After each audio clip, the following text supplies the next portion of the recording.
Live at the studio of Worldwide Sports Radio. They are gladiators. They are warriors. You are listening to Behind the Barricade.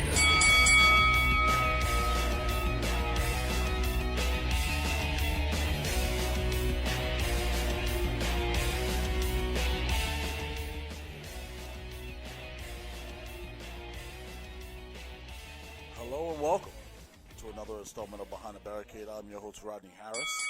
You are listening. Shortly joined by my other co-hosts, Anthony Carragher and Kaylin King. Wanted to start the show off right for you guys. Reason being is because we haven't been very consistent with our shows, so we had to start this one off right. But new number to call in, guys, 1-845-478-3272. That is a new number to call in. That is 845-478-3272. A little bit of consistency here with the show. We're going to be starting on time at 2 o'clock from now on going forward. How's everybody doing? How are you today? Going to be jumping into a lot of wrestling this week. We're going to talk about Raw. We're going to talk about SmackDown. Going to take some takes on everything that's been going on around the world of wrestling. I know it's been pretty eventful. I know the Tessa Blanchard situation has taken things to new heights. You know, some more information has come out. She has actually released a statement post-winning. Well, first off, congratulations to Tessa Blanchard for winning the Impact World Heavyweight Championship. Just wanted to pull up a tweet from Tessa. She reacted to the comments and the complaints made about her early in her wrestling career, about what she's been doing and how she's been reacting to different things. And a lot of flack. She's been in some hot water, being called a bully, being told that she called someone a racial slur. And like I said, I don't know Tessa personally. It is hard to say because I wasn't there. You know, I wasn't there. I don't know for sure what exactly was said by Tessa Blanchard. But I'm pretty sure those women have a right to feel the way they feel. And if something was going on behind closed doors inside that locker room, we would need to know. I'm pretty sure that would have been brought out to the public like it was. But sometimes things happen in the locker room, especially in sports, that you really don't need to know. And maybe there was some mean girl situation going on, you know. She said this about me, so I'm going to say this about her, that kind of stuff going on. But when racial slurs when someone is calling someone else a racist and racial slurs are claimed to be said, that's what Tessa kind of harped on this tweet she put up. She put up 2 days ago, saying, over the last week, I've been accused of calling fellow wrestlers racial slurs. To read this allegation has been personally upsetting. To be clear, I absolutely did not use that word, which she's referring to as the N-word. That word is not in my vocabulary. That word is not in my heart. Racism is not in my heart. Yet I know many people have to deal with racism in a way I will never have to. Racism is an awful part of American history, and it is equally awful that it is still part of our society today. While I did not do what was claimed, I stand ready to use my platform to support the fight against racism however I can. That was a statement made 2 days ago by Tessa Blanchard. Now, folks, I have to tell you, if she used the N-word, that is just downright wrong. I will not sit here and condone anybody using that type of language. But if she did not say this, it's also wrong as well to accuse somebody of something that you don't know for sure that they said. And especially of that magnitude. Especially the time in which she's making history. Especially at the time when she's blowing up and arguably was best female wrestler, if not the best wrestler of 2019. Let's put that to the forefront. The timing of this was awful. This could have been said a long time ago. This could have been brought up a long time ago, but it wasn't. It was brought up on the eve of Hard to Kill, and it was said by multiple women backing up these claims that how horrible of a person she was in the locker room in Japan, how horrible a person she was in the locker room overall. Now, I think to put this to bed and to move on from this, what we have to understand is that comments are going to be made, things are going to be said, and people are going to feel the way they want to feel. You know, we can't help that. And as a society, we have to understand that calling everyone a racist and accusing someone being a racist can really damage someone's character. Not saying that her being a bad person and being mean to people isn't damaging her character enough, but I think the term racism is a very, very hard thing to come back from. And especially in 2020, you can't come back from that. If she did use that slur and spit on this woman like it was claimed, then she's absolutely in the wrong, and she has to live up to that. And I just wish I saw a little bit more of an effort to, I know it was on the eve of Hard to Kill, but I wish I saw a little bit more of an effort for her to make a point to push and kind of apologize and get in front of this. And I just think that she let everyone else control the narrative, and she shouldn't have done that. She should have gotten in front of this as fast as she can and fixed the situation. Now, I don't know how you do that. Do you go out there and just apologize for something you didn't do? Do you go out there and apologize for something you did do? Or do you come out and say, fans, listen, the claims that you hear about me are not true, and these are just women that might be jealous of me or may have not gotten the opportunities that I have gotten, so they are feeling some kind of way. Whatever it is, whatever the case may be. But I'm not going to sit behind this microphone and sit here and say I know for sure, because I wasn't there. I don't know for sure. I don't think any of us will ever know. The only people that would know was the people that were in the locker room with her. But even though, when you're talking about racial slurs that are being said, were you right there when she said it? Were you right next to her? Or did you hear from somebody else that heard from somebody else? Or you heard from a distance? You think she said. Because, listen, it's one thing to think somebody said something, and it's another thing for you to actually say something. Just saying.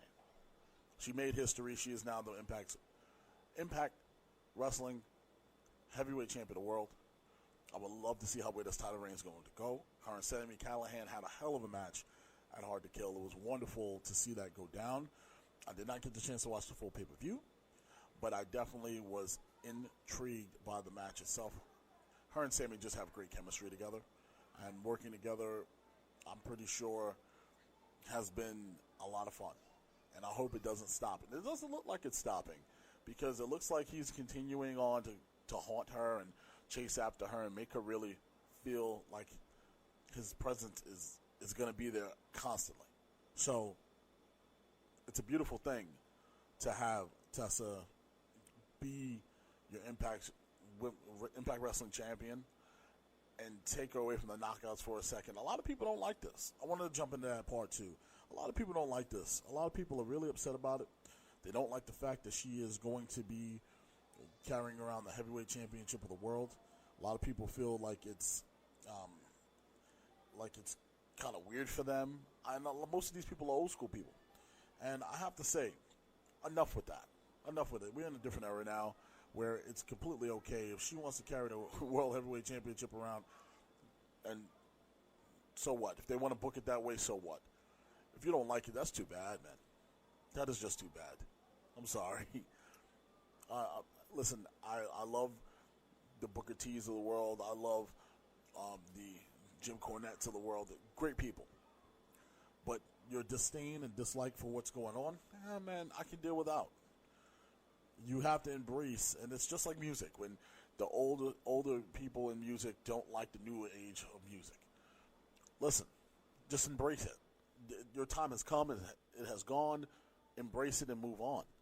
You know, and you have to take into account that this is a whole new era we're walking into. Tessa has done a fantastic job. I have nothing but respect for her, and I can't wait to see where it goes. Now, looking into the comment section,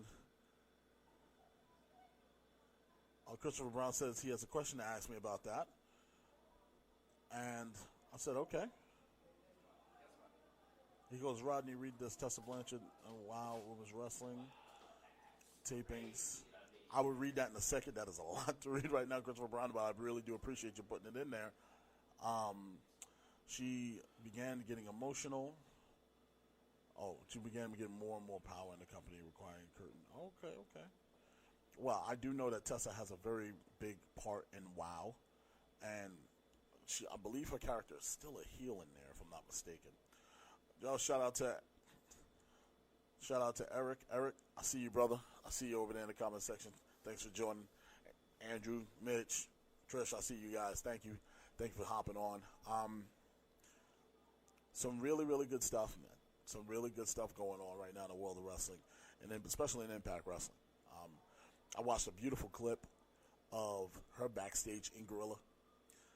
Producers crying, people are crying, and she's just overwhelmed with emotion. She's happy.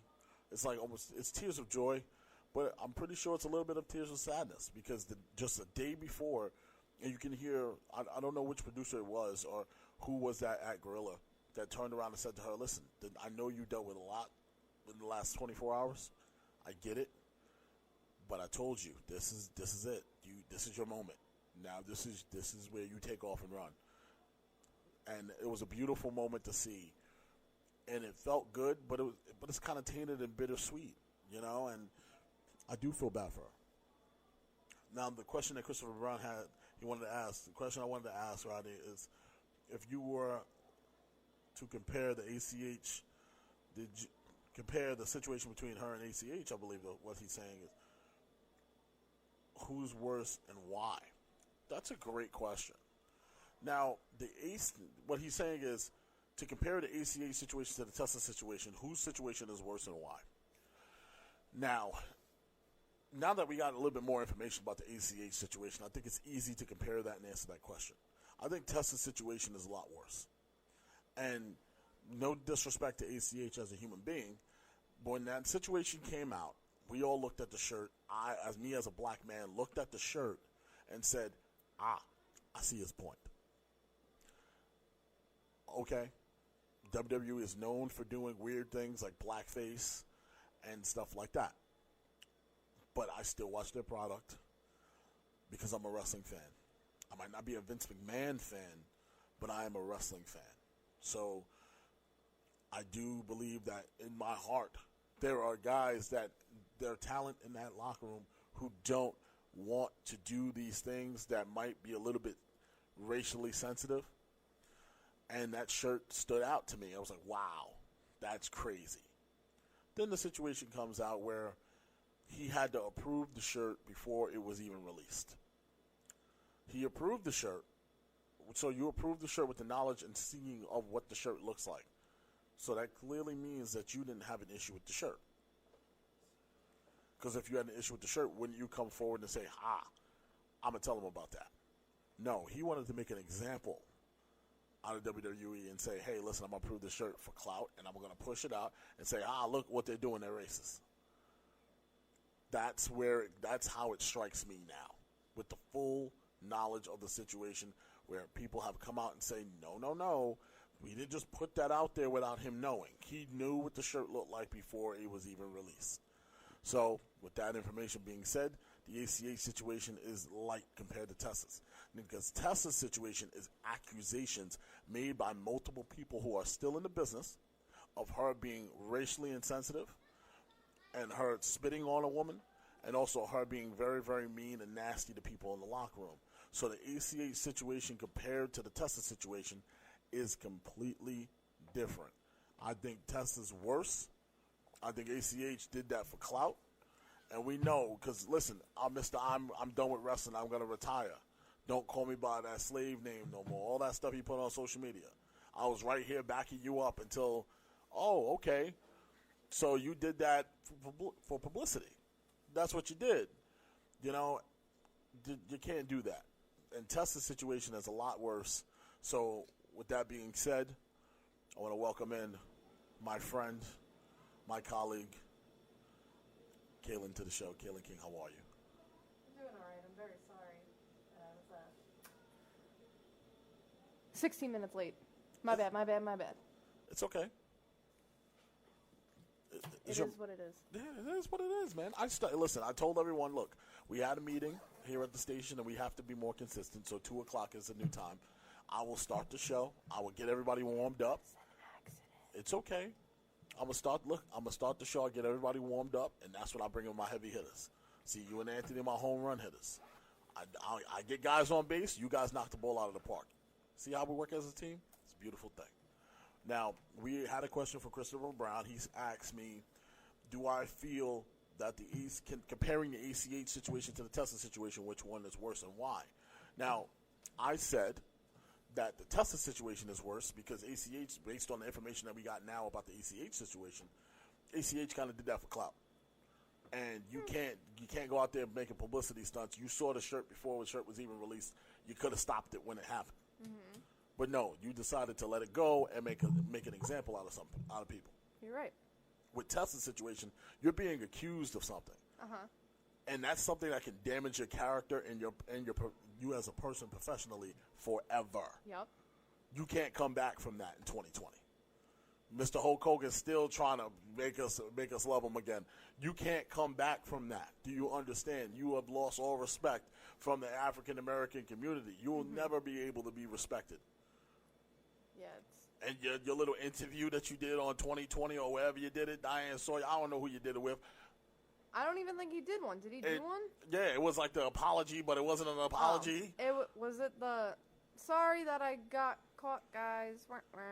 It's the people, and I'm not trying to get all political and all, but this is the platform to do it. I have a platform to speak my mind, and I'm going to speak my mind. Ironically, we do this on Martin Luther King Day tomorrow, and we're sitting here talking about racially insensitive stuff. Unbelievable, right? You're right. But listen, Hulk, look, his situation, you can't come back from it. Use him as an example. But we all know what the tape said. He said it on tape. He was recorded illegally, and he said what he said. With Tessa, we don't know what she said because we weren't there. Mm-hmm. Like, Kaylin, I explained to the masses that it's a difference from someone standing right next to Tessa and saying, yo, what'd you just say? To, yo, you heard what Tessa said? Mm-hmm. It's a big difference. Because now you're telling me, did you hear what she said? No. Oh, no. You tell me what she say. Now it's he say, she say. Mm-hmm. And in the court of law, we like to call that hearsay, and that doesn't hold up in court. Nope. And now if you were right next to her and you heard her say what she said and spit on this woman, then that's a different story. Then you be like, no, I was standing right there. I know exactly what she said. Okay. But if you're telling me you heard from somebody else that heard from somebody else that heard from somebody else, I can't. How do I know that person that you heard from ain't lying or must have heard it wrong or didn't hear what they heard? You know, there's a lot of things that go into this. So I'm excited to see where they go with her as a character on television, as a champion. I know promotions have dropped her from their dates. But also, somebody made a very good point to me, and maybe dropping Tessa Blanchard would be a great idea. And I'm going to give credit to my teacher over at CSB, Dave. And shout out to Dave. Dave knows wrestling. If you guys ever want to follow that on YouTube, he does a fantastic videos on the science of wrestling. And, like, he did a whole video on Nia Jax that blew me away. And it made sense to me. Of all the Nia Jax complaints that I hear, it made sense. So you look up Dave Knows Wrestling and you follow it, and go on his Twitter and follow him there as well. It's a fantastic show. You will love it. Kayla, I'm telling you, you will like it. I will like it. You will like it. And he's open to debates. He sometimes he goes live with a live chat, and you can go back and forth with him and say, hey, listen, you made a comment about this. Why did you say that? And he'll explain. And that's perfectly fine. He's open for discussion, and he's a very knowledgeable person of the business. But he said something that made a lot of sense. Maybe those people dropped him because it's a lot better for them financially to drop him, but not for the long term, for the short term. Because he works for a wrestling promotion. I don't want to drop the promotion's name. I don't know if he wants that information released. But me and him talk a lot on whenever I have him on Tuesdays and Thursdays. And he says in some promotions with big-name superstars like that, they cost a lot. And it's better off that they probably looked at the financial statement and was like, listen, we really want to bring these two other guys in or these two other girls in that are a little bit cheaper, but we can't because this one person is taking up that much money. We would love to drop them and bring these people in, but we don't really have a reason to drop them right now. You just gave all these smaller indie promotions a reason to drop you to save that money or spend that money on something else that they can do something else with. So that has a lot to play with it too. So when we hear people are dropping her from dates, they don't want to deal with her, that might not necessarily be true. That might be they might now have a reason to do so because it will save them a little bit of money. Now, she wins the title, she's larger than life, she can actually sell. But she can, I won't say sell, that's a poor word to use. She can actually build herself and present herself to different promoters as a champion on a high scale. So her rate is going to be high scale rates. So, look, I'm very excited to see where she goes from here. To jump off the boat of Tessa Blanchard so soon, I got to see more information. I'm not going to sit here and call, like I said, I'm not calling anyone a liar, but I need to see more. If this is what you're accusing her of saying, okay, say it. So what happened? Tell me the full story then. Because all I got was commented retweets. That's all I got. So what's the real story? Somebody drop a video right now and tell us the full story. And then we'll tell you, if all of you guys, all of the stories sound exactly the same, it could be one of two things. You guys coerced to put this whole thing together, or it's got to be some truth to it. I feel like there has to be truth to it. People from different promotions wouldn't. It would be different if it was like this same promotion if they were all in Impact. But the fact that it was so many different promotions, like, what do they have to gain? You don't see a quote like from Chelsea Green and go like, "Oh, now I need to watch a Chelsea Green match." Like, that's not. That's a good point.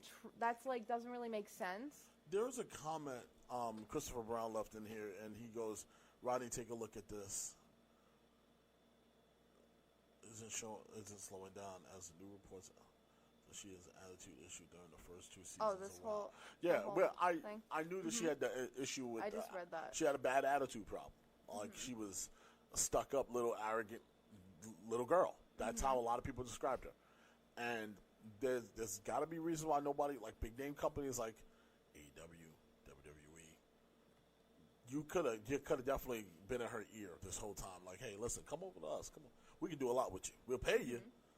You know we got the money. So, come on, come over. I haven't seen, like, you normally, H is pretty open with who he's talking to. We're going to talk about him a little bit later, too, because I'm not too happy with him. I got opinions on that. Yeah, I'm not too happy with him. And I don't know if you might be surprised my opinions on that. But I'm not too happy with the way he handled that situation. But I'm happy how he responded to it, but I'm not happy with what he said. So, we'll talk about that right after this. When you have attitude issues and you have the stigma about you, I do believe people can change. I don't know what the truth is, and I don't know what it's going to be. But what I can tell you is this is what we're being presented. This is what it is about you. So it's a lot that plays into it. Like I said, I'm not going to jump off a boat just yet until I know the full story. I want to hear the full story. Because, yes, you're right, Kaylin. These women are coming out of the woodwork. Out of everywhere, it feels like. Every promotion under the sun that she's ever Has it been anybody from Impact? everybody from Impact has really like backed her up. Which I think is probably their HR going like, oh my God. Yeah, we gotta fix this. Oh my God. But some people personally, I think very close to her, who are in the business, that did back her up as well, that are not in Impact. They said, listen, first of all, we all make mistakes. If she had an attitude problem and she was nasty to you, no, that's one thing to be I'm not talking about the nasty portion of it. We're talking about the racism comments. Like, that's just because someone's nasty. Okay, people are nasty. It's the wrestling business. Everyone's nasty. Full of arrogant, egotistical people. That's exactly what it is in the business. Some people are very nice. Some people are straight up a-holes. You understand? So, An a-hole? Yeah, yes, I was trying to catch myself. But you have to understand that you cannot. Tessa Blanchard's all over me. Get away. You cannot continue to call somebody a racist without knowing the proof. Give me proof. Don't call her a racist if you heard from somebody else that heard from somebody else. Did you hear her say it? Where's the person that she said it to? That's what I want to know. Come forward. We're calling you to the congregation. Come on, come to the front. I'm dead serious. I want you right here front and center. Because I want to hear from you what happened. That's how we're going to know. But until then, right now it's all hearsay. And that can mean anything. Now, I didn't hear from multiple people before. When she first got into the business, she was feeling herself a little bit too much, and she did have a really bad attitude problem. I can attest to that because people that I know from around the way that have had encounters with her have said this. She's a nice person to her fans, but she's not such a nice person to people in the business. Like, she thinks that she's better than everybody else. If that's the attitude you're coming off or putting on at your early age in your career, I think you need to hit your brakes and slow down. You're good. Don't get me wrong. You are very good. But somebody that needs to give you a reality check. So maybe this is the reality check she needed.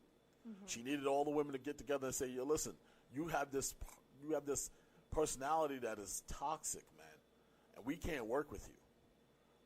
Because I remember the likes of people like the Shawn Michaels of the world who had that toxic energy around him all the time of, if it's not my way, it's the highway. I'm arrogant, I'm good, I know I am, and nobody's going to tell me anything different. That type of attitude can stir people the wrong way. The only difference is with Shawn, it ended the fisticuffs with Brad and all other situations. So let's hope that nothing happens like that with Tessa. You don't need that. Not in her career. Don't do that. But if you have a problem with somebody, confront her. Well, she said y'all have her number. Y'all can call her anytime. Press her, pull up. Come to an Impact tape and pull up. What's up? Hey, listen. No, you was really messed up to me. And then have that conversation. But don't do it over social media, guys. That's messy. Real messy. But let's transition, since we're talking about the background world of wrestling right now, to the Triple H interview situation. Now, from my understanding, Triple H, make sure I got this correct, Galen. You can correct me. I don't know 100%. I do. I'm going to look it up. What I do know is Triple H made some very, very insensitive jokes about the Paige situation. So get ready for this. You might be shocked. I disagree. You disagree with the heat that he got? Well, a lot of people do feel that way, saying, "Hey, listen, you did it." So no. This is not why. I have been I was the biggest Paige fan. I think what he said, he realized right after he said it. If you listen to it, he was commenting about Edge and how Edge has a family and stuff. And then was kind of like, to compare, like, what a man goes through, like, seeing, like, oh, like, Edge has kids and stuff, and then he was trying to say the same about Paige, who obviously does not have children. And he's like, I mean, like, if she has them. That's all he said. It wasn't meant to be, like, a real, like, you slut thing. I truly do not think it's like that. At all. Paige did comment, which I took her comment as tongue-in-cheek. I didn't take it as she was taking it seriously. She was like, wow, even my boss makes fun of me. Like, I took that as, ha, ha, ha. You know, I didn't take that as, wow, he's really talking crap about me. Mm-hmm. The world wanted him crucified. You know what I'm saying? Because we're in the cancel era. It feels like it rolled over from 2017 into 2020. We're just canceling everybody. The littlest thing you do, we're just going to cancel you. That's how it is. But I'll tell you exactly why I'm not even considering. You know who her boyfriend is? This man has beaten his girlfriends, homophobic slurs, racial slurs, transphobic slurs. She backs him up every single time he gets called out. And it's not even like he is like, could be like misinterpreting what he's saying. Like he's saying it without, and is like, and she's like, you know what? He's allowed to say whatever he wants. Haha. Like, I'm going to support my man no matter what. So I have no issue with what he said. And the fact that he was like, I'm sorry, like that's not what I meant. I'm sorry if I hurt you. I don't have a problem with it at all. I heard what he said before I even realized that it was like a issue, and I was like, It just happened. I don't think he's like that.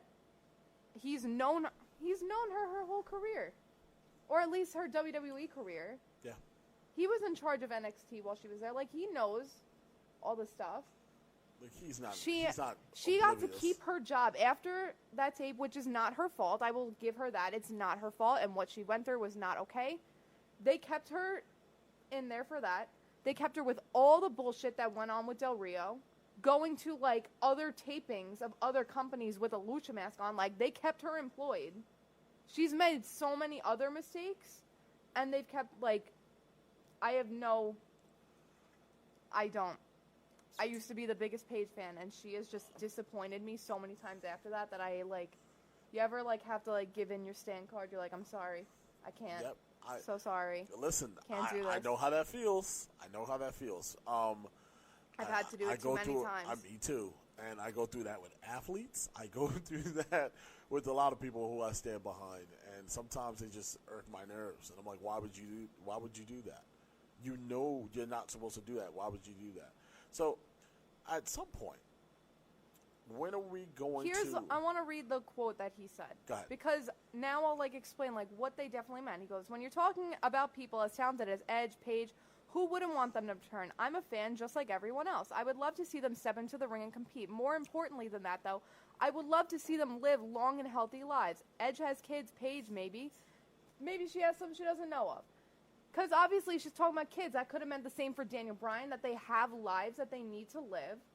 What he was saying is that they have lives that revolve around, like, not around wrestling. Yeah. That's what I took it as. And that's 100% true.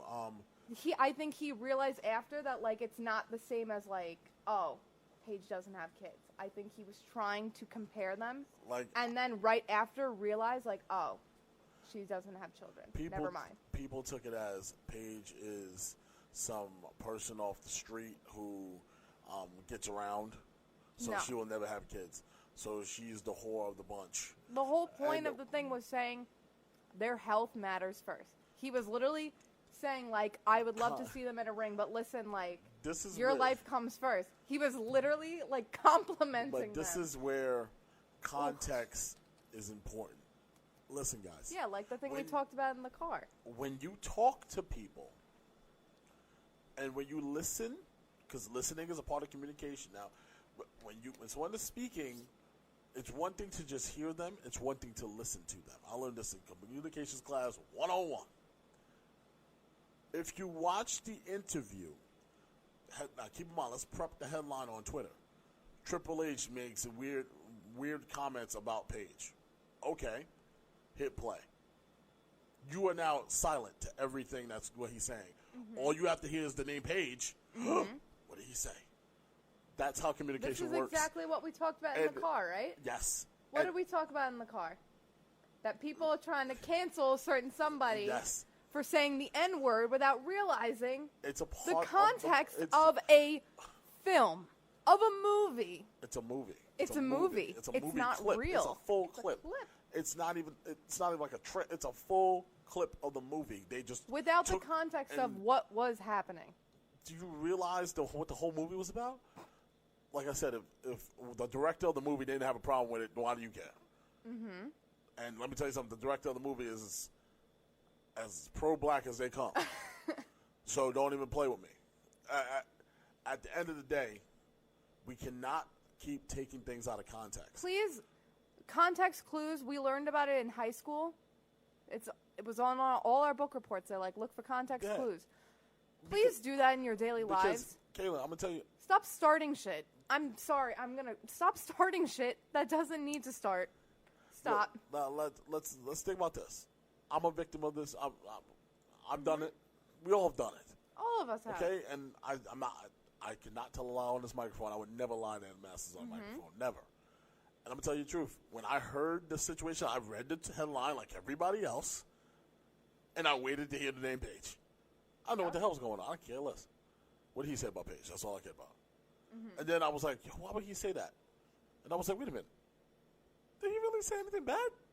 And you have to listen to it again. Then go back and watch it. And you're like, oh, okay. The only thing I would say for Triple H, because now Hunter is now, he needs to get away from. And he apologized. Hunter needs to get how to learn how to. He has to learn how to pick and choose wisely. A lot of shrewd business people know how to do this, but Triple H is not a shrewd businessman. Guys know how to pick and choose certain things to make you not jump off the edge too much. You bring up the name Paige in a conversation and you're in the wrestling world, people are ready to jump off a building.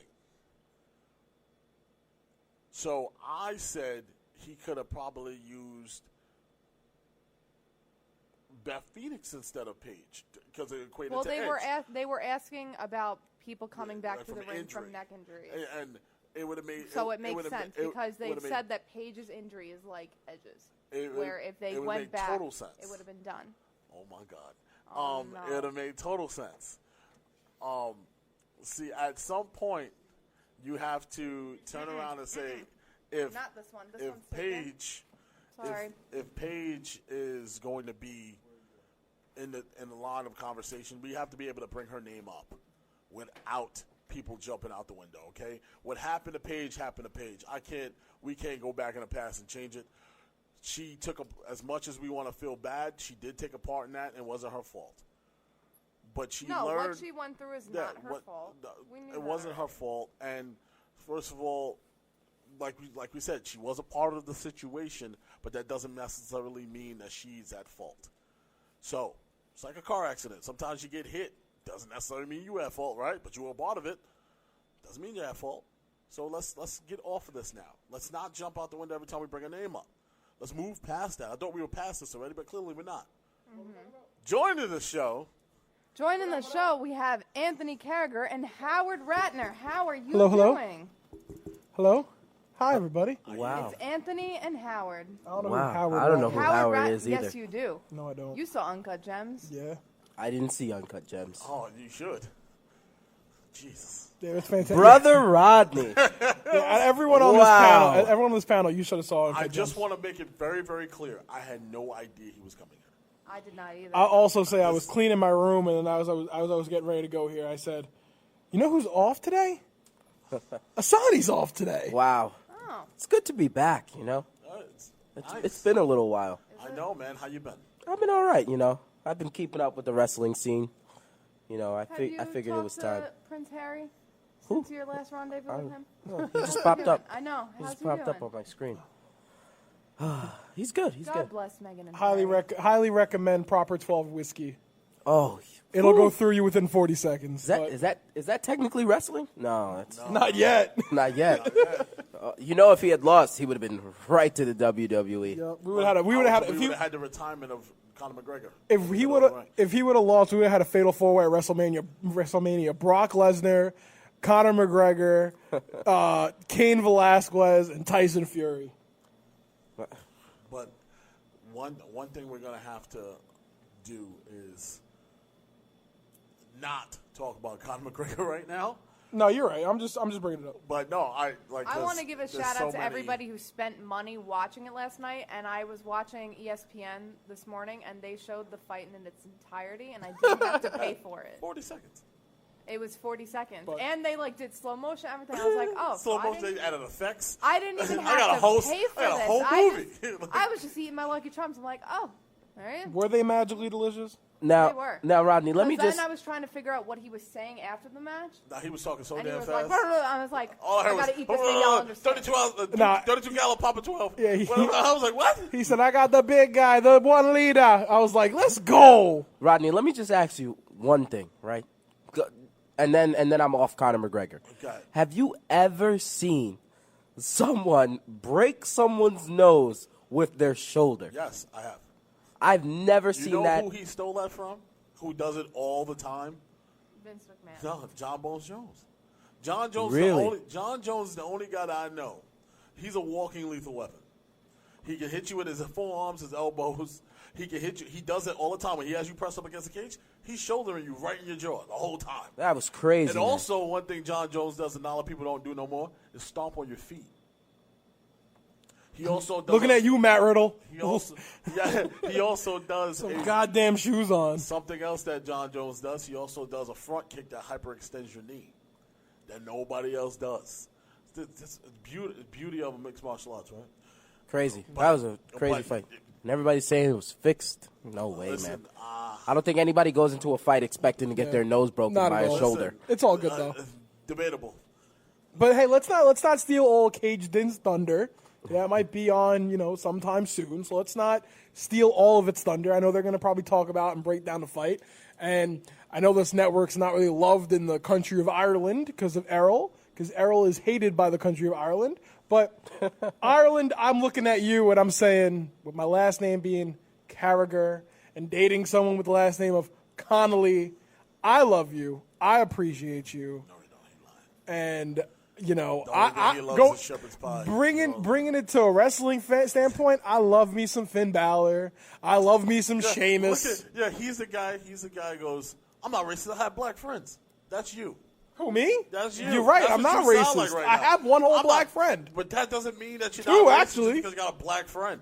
All right, we have a phone call Oh boy, It's probably Kenny. is it Conor McGregor? It Call probably again. is Kenny. from the beautiful home of. Where are you? Where are you? Are you still on the phone? Did you turn the thing on? Where I are you? did. Hello? Hello, where are you now? Are you still here? Who was it? Who was it? Hola. Obviously, he's not there. He is not there. Who was it? Hold on. Maybe he's still on the phone. Boo! Who is it? I need to know who it I'm is. worried. I don't know who you What are. happened? I'm gonna guess. Is this taken? Is this the boss? Is it the boss? Where is? He heard we were talking crap about him. He was like, so what were you guys talking about, Paige, when I walked in? We were talking about the Triple H comments and the page. Oh, now Triple H, Wow. Triple H crossed a little bit of a line there. Well, It's Triple I H. actually that was defended Triple that H. was. I don't Wow, think- really? Well, hold on. I Well, did. we're gonna get into that back into that in a second.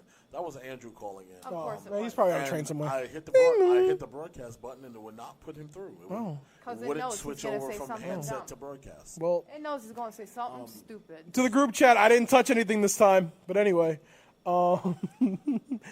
this is the train to Penn Station. Penn Station, Anyway, you defended Triple H? I did. And I did too. Really? You want to know why? Because people take things out of context. You have If to you listen, Agreed. listen to what he said and what he was talking about, and not just wanna read the comment he again, said. Caleb, for him? I will. Oh, I have to find it now. oh jeez. He said, something about asked him- Paige has some illegitimate children somewhere. or They something like that. asked. See But what I'm listen, saying? So listen, they asked him if he would ever want to see Edge or Page back in a WWE ring. Yeah, I That's would. the question that he asked. He was asked, and his full statement was. Read it, Kayla. Let me know. When you're talking about people as talented as Yes. Edge and Paige, Yes. who wouldn't want them to return? Absolutely. I'm a fan just like everyone else. Yep. I would love to see them step into the ring and compete again. Yes. More importantly than that, though, I would love to see them live long and healthy lives. Yes. Edge has kids. Paige probably at this point realized does not have kids. Went, maybe. She probably has some she didn't know of. Trying to go, I made a little mistake. Let me just laugh it off. Haha.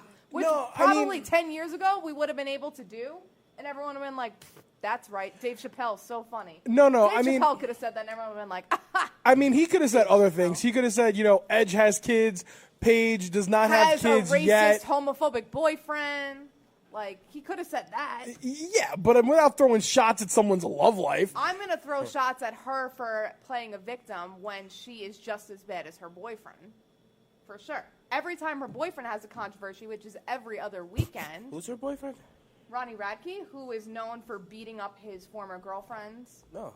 And Paige just sure knows how to pick them. And making transphobic comments. This is what I was saying, that she was still employed after the leaks went out, which aren't her fault. I will still defend her for that. After she went on a drug banger with Del Rio, after she went to Impact tapings with Del Rio with a lucha mask on, she stayed employed that whole time.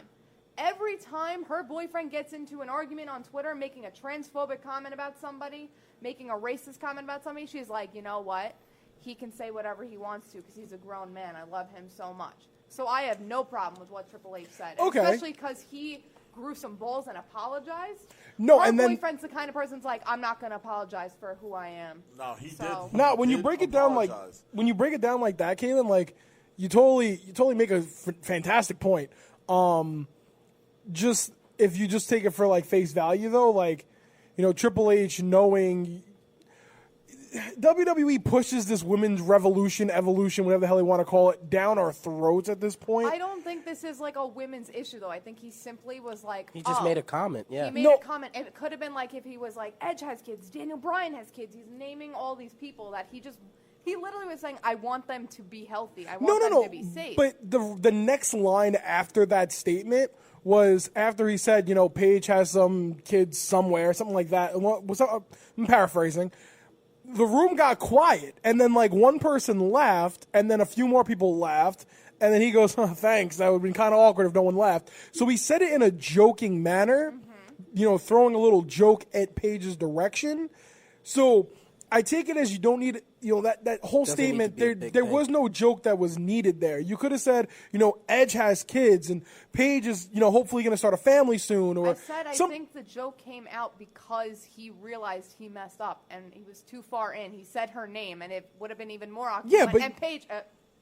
never mind. No, but you would have been like, no, what about Paige? And then he would have been like, But he could have, but he have to say a joke there. He could have said, and Paige is about to have, we'll have a family soon. Like, he didn't have to say, has some kid somewhere, because damn well, when he said, he has some kids somewhere, 99% of the wrestling community was like, haha, sex tape. Remember the sex tape? Haha, sex tape.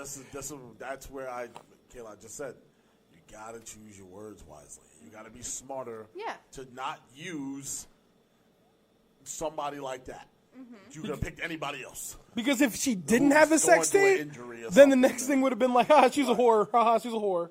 Like that's where I have to say, did he really do anything wrong? Not necessarily because I understand where he was coming from, but you got to be careful with your wordplay and how you play with it.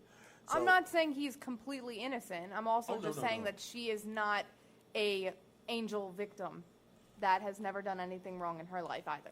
Eric, we are dealing with a phone situation right now. I would love to have you call. I would love to have all of you guys call in. But the phone won't go to broadcast and put you through. So, okay. Back to, actual wrestling, right? Yeah, can we talk about some storylines on SmackDown? Oh, well, I was going to start with Raw, but we can start with the storyline. SmackDown's still the A show. I'll give you that. What I'm most intrigued about on SmackDown right now is this Otis and Mandy Rose. Yes. I have to agree with you. I think that is the most sad for Sonya Deville. Yes. I'm so sad for Sonya Deville. Sonya Deville had the courage to go to Vince McMahon and go, hey, can me and Mandy do a lesbian storyline? I came out, I'm proud of who I am. Let me do a storyline with her. And he was like, no. We're going to give a lesbian storyline to Liv Morgan, and we're going to put Mandy in a love storyline, but you can be a Do you have our friend? A good, Did you bring our friend? Did you bring a friend? Did you bring our friend today? Our magical? Oh, yes, I did. Toss him over this way. so I can tell you what he said. Oh, so can I ask him some questions? Yeah, but I'm gonna ask him continue a your couple thing. questions. That's all I'm saying. I'm sorry for Mandy Rose. Not Mandy I think Rose. it's I'm sorry for hilarious. Sonya Deville. I think it's so great because, like, it just shows the, If that hits me. No, I think that's a bad idea. And, It's a great idea. Come on. and can you get up and go over there? It's a great idea. Get up. get Don't up be and go over lazy. it there? shows, You suck. it shows the, like, Oh, what the? Why would you throw him all the way over there? it shows the, like, versatility of, like, a lot of, what is that? What? It shows a lot of versatility. Well, now you In- know in, Sonya like- doesn't watch the show. It shows a lot of versatility with, like, Mandy Rose, and it shows that they can work with what they're given. SmackDown's a 2-hour show, so you really have to, like, work with your time and all the minutes that you do get to be on screen, It still shows that Alexa Bliss and Nikki Cross are, like, a prominent tag team. It develops that, it still shows Otis and Tucker on TV because, Heavy Machinery is a good tag team. And it also gives Mandy Rose and Sonya Deville something to do because they're in the love story, the love triangle or whatever and whatnot. And it shows how he's been developing to get better. All right, well, joining us on the show to break this a little bit down a little bit further is the boss. Who the hell are you? Anyway, sorry. Not happy to be sitting next to his No, that's he's for sure. he's sure the hell not. Is that a Vince McMahon? That Puppet. is a Vince McMahon puppet. I'm not a puppet, but anyway. So he's here. You guys gonna ask him a little bit about? Hi, boss. You could ask him a little bit about the upcoming Mandy Rose and Otis thing. Yeah. So as you were saying, Kaylin, they could have did the Sonya Deville storyline. Yeah. But they could have did so much more with that because, right now it's 2020 and they're both very talented people. Not saying Otis isn't, but Heavy Machinery could be, part of a tag team title opportunity or pushed in that direction. But right now they're just pushed in the Otis and Mandy Rose storyline. And Tucker's just kind of like. And Tucker's just all kind of right. like there. Tucker and Sonya Deville are just there. Like, Yeah. So joining us here is the boss to break that down and why he decided to, not you, because I know you have the boss tatted on you. Breaking it down is Vince McMahon, the puppet Hi, version. Vince. How are you? I'm doing all right. So we could have done the lesbian storyline, and you know how I feel about lesbians. Love them. No, you put Miss Liv Morgan in a pantsuit, man. Yes, I did. Anyway, you know how I feel about lesbians. Yes. But you know what sells and puts asses in seats? The fat guy. The fat guy. And the fat guy is talking to the hot bombshell blonde. All right. It's fantastic. Is it fantastic? Yeah, we already have a lesbian storyline. And you know I love Yeah, them. but neither we of could have those- had two. Neither of those girls are lesbians. So says you. So says their sexual preferences. Are you sure? Yes. boss, I have a question. What? Wasn't you the one that found amusement out of a grown man having sex with a corpse? Yeah. Yes. Wasn't that your son-in-law? Yeah. Oh no, Not it was- at the it was also time. Glenn Jacobs. Oh, Let's not not at- bring that up. I mean, we've also given birth to a hand. That is And then you know how much I love hands. that's Being a puppet. But lesbian. Let's get back to my favorite thing, lesbians. Oh, my. This is ridiculous. You're ridiculous. This is ridiculous. You're ridiculous. You better shut up before I make you a t-shirt. wow. Oh my All God, right, we're that's gonna where get- we're gonna You know what's the draw best part is the little kids outside looking at me. That's why Hi, kids. I'm gonna have to draw the line. How are you? I'll be back. All right, boss, we're gonna have to put you down for a second. All right, I'm back. Jesus. I'm counting my money. My head Vince hurts. McMahon is right now. But to your point, the storyline with Otis and Mandy Rose is fantastic.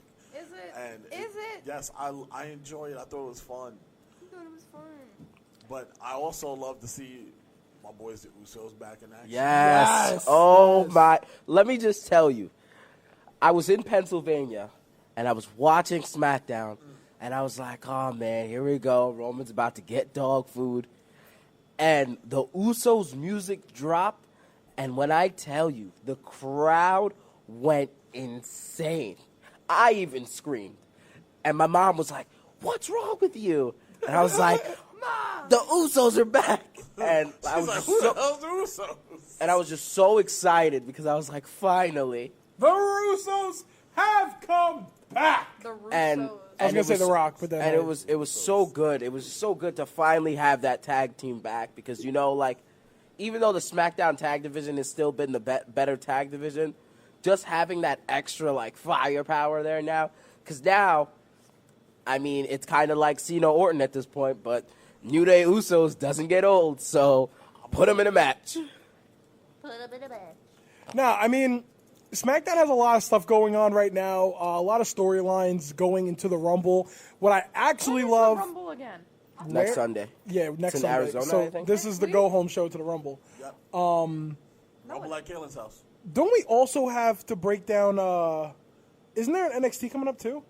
Worlds Collide. Worlds collide. Andrew wanted to also make a point of beginning a dream match between DIY and Mustache Mountain, which we are. Yeah, we are. I don't say it's a dream match, but we are. Wow. How much Mustache Mountain have you watched? No, listen. I'm not saying it's not a dream match because they're all tremendous talent. But when I say DIY versus Mustache Mountain, the talent, the wrestling ability tickles my balls. But the names itself really doesn't. You know what I'm saying? Like if you tell me like I don't. DIY versus Usos. But I'll take a Tyler Bate take on Ciampa Orton. Yeah, one-on-one no, and I any understand day of that, the week. but That's a I dream guess match to me. I guess Mustache Mountain doesn't really have the name to face type mentality, if you get what I'm saying. But regardless, we will break that down a little bit later before we close the show. This is the Rumble go home show before the Rumble. As next week we will break down the Rumble. Yeah, but I like how SmackDown's going, where they don't have a lot of storylines leading into the Royal Rumble match, and there's not a lot of people that you sit there and you're like, all right, Roman's gonna win, or Cain Velasquez is gonna win. That's the hot take, the easy take. But there's not a lot of stuff going into the Royal Rumble match. You have the Bray Wyatt situation with Daniel Bryan and Kane. I thought that was cool. You have Roman Reigns and Baron Corbin. For what it's worth, it's actually a pretty solid storyline. The Usos are just around helping out Roman, which is possible stable. We're seeing Miz and Morrison come back together. That's freaking fire versus the New Day, and you know how the New Day puts on great matches. So you have a lot of storylines being built right now away from the Rumble. And you don't know who's really going to win the Rumble. Like, you know how, like, a few years ago, like I told you guys, I was like, Randy Orton's winning the Rumble. And you guys looked at me like I was crazy. And I was like, there's no other choice. I was like, Randy Orton has to win the Rumble. I was like, there's no one else who could do it. And he won the Rumble. And he won the Rumble. Look, I have my pick locked in to win And the Rumble. who's your pick? My pick is Drew McIntyre. Drew McIntyre. He's been off the radar a little bit. And he's been playing to the crowd a lot. I'm thinking a face turn is coming. He won that match on Raw, which really kind of got people's eyebrows raised. Like, oh, you got to keep paying attention to Drew McIntyre. Like, I had this whole plan where Drew teams up with Brock. They eliminated about, 10 straight guys, right? Just run through. And as they're all getting all hyped, they're running through all the guys, he just tossed Brock right over the top rope, setting that up. Now you got Drew, Brock, WrestleMania. I mean, I think that the Royal Rumble, we're going to see a lot of storylines being built for Mania. I mean, we're seeing a lot of storylines being built right now, which can lead up to Mania. Maybe Miz and Morrison versus New Day for the tag team titles at That's Mania. probably going to be like a fatal four-way ladder match or something. Yeah, something along crazy. those lines. But we're seeing a lot of stories being built. Anthony, was it us last week that we were talking about saying that this year it feels like this is the first time where we honestly cannot predict Yes. what's going to happen. That maybe they don't have a plan, or maybe they do, and they're just doing a hell And of a even good with job that of leaked hiding card, it. it doesn't even. That leaked card was fake. And That was fake and as you know, hell. and after that was released, you look at what happened with the Rumble. They say, "Oh, Brock Lesnar's entering first." Like you're just like, "What? Why is he in the Rumble?" Like they don't have either they don't have a plan and they're just going by whatever's happening right now, or they do and they're just hiding it from You know what's gonna happen? Brock Lesnar's gonna come out, Rumble. If he wins Then the Rumble, you know what's gonna happen? Oh my God! If he wins the Rumble, it's actually not a bad thing. I was just about to say it actually isn't bad because he can then have an open challenge for WrestleMania. And then you know whose music hits? The Rocks. John Cena. That would. Oh my. Whew. Somebody that doesn't stay on the road 360 days a year, somebody who doesn't deserve it. Makes sense. Wow. It's It not makes like John perfect Cena sense. wasn't there for almost 12 years Is he every there single now? week. No, he's not there now. But let's also not be ignorant to the fact that Vince McMahon has a Uno card, and on the Uno card says John Cena's 17th championship. At some time, he's gonna play it. He's gonna have to. And he could play it against Brock Lesnar, and everybody would be happy. Come on, we all have to sit here and admit that you kind of do miss him. I've never said I didn't. I do. You guys know. I was tired of him. I was but never tired of him. I do miss Cena. I do. No, and you're right. I mean, I'm just Cena too. Miss him. And same way, if Orton walked away, Then go watch Playing with Fire. When does Tyson watch Fury? Walker. Hold on. Interesting question. Go see Tyson Doolittle. Fury fights Deontay Wilder sometime, I think. next week, Does he fight him before the Rumble? Yeah. No. Saturday before Rumble. If Tyson Fury wins, Wait, isn't it this week? It's like this weekend. someone in the chat just said if Tyson Fury Christian wins, Brown. if he wins this fight It's Brock Tyson Fury at at WrestleMania. WrestleMania. But if he loses, which I'm telling you right now, he's losing. Because I think my boy Deontay's going. Friend of the network, Deontay, is going to. What? Yes, he is. Nice guy. He is going to light him up. worse than Conor McGregor lit up Cowboy. I told you, right hook to the body. He's going to drop Tyson Fury. Right hook to the body. He ain't gonna knock him out with a headshot. You gotta hit him with a nasty, wicked body shot. I feel like right now they have like Plan A, Plan B, Plan C for WrestleMania, because Vince right now is willing to throw a crap ton of money at all these people, Tyson Fury, Cain Velasquez, and we're forgetting. Even though we're planning for WrestleMania, We need a star. there's Saudi Blood Money 6 coming up soon. Really? Yes, I think in February. Wait, There's a there? Saudi show. Isn't Super Vince, is that Showdown true? coming up too? What? When's Evolution 2 coming out? What's Evolution? Jeez. You mean that show where the woman can go? That's Super Showdown. Oh, you mean the show that I use to appease you people? Yeah, I don't know. Now that women can fight there? Ha! Women pay-per-views. Yeah. Sorry that wasn't me. That was him. I'm just talking in the mind of him. Or I'm not even talking. He's talking. I'm not even talking. Your mouth is moving, man. You know, I really think that what Puppet Vince just said is kind of the truth, honestly. I mean, it sucks to say, but, they had a match in Saudi Arabia. Did they get things thrown at them? Yes. But guess what? They still had a match. And Evolution 2 would have happened if they wanted it to happen. Exactly. They're just like, Yeah, they can And at sell this- out the Coliseum again. and at this point, they need to just take a step back from the women's revolution and just make it women wrestling. Because right now we have the women's revolution, and it's being, as much as people hate Roman Reigns because Roman is shoved down our throats, and people don't hate him anymore. Well, they don't hate him anymore because he's not shoved down our throats. don't care. And we hated John Cena because John Cena was shoved down our throats, and the whole 9 yards. This women evolution is getting shoved down our throats. The women can wrestle. There's no more need for an evolution. We got away from the bra and panty matches. We got away from the mud wrestling. Vince is still pulling the strings on Raw to have lesbians, but we've got away from all of that, and right now, we know the women can wrestle. The triple threat at Survivor Series was hot garbage. It didn't need a main event. The WrestleMania main event was lackadaisical because the main event happened at the middle of the show, which was Kofi winning. But I hate to say it, sorry, Puppet Vince, but Vince was not having WrestleMania close with a black guy win the title. That wasn't happening.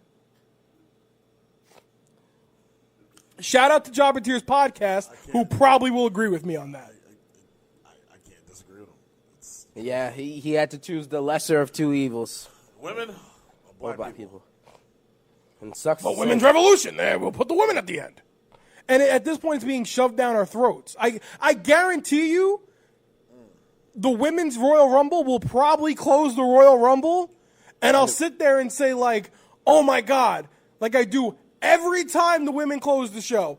Oh my God, that means Ronda Rousey's returning, because there has to be a reason the women are closing the show. And that makes a lot of sense. And nothing entertaining happens at the end. Besides, I'm sorry, wrestling community, a stale-ass Becky Lynch.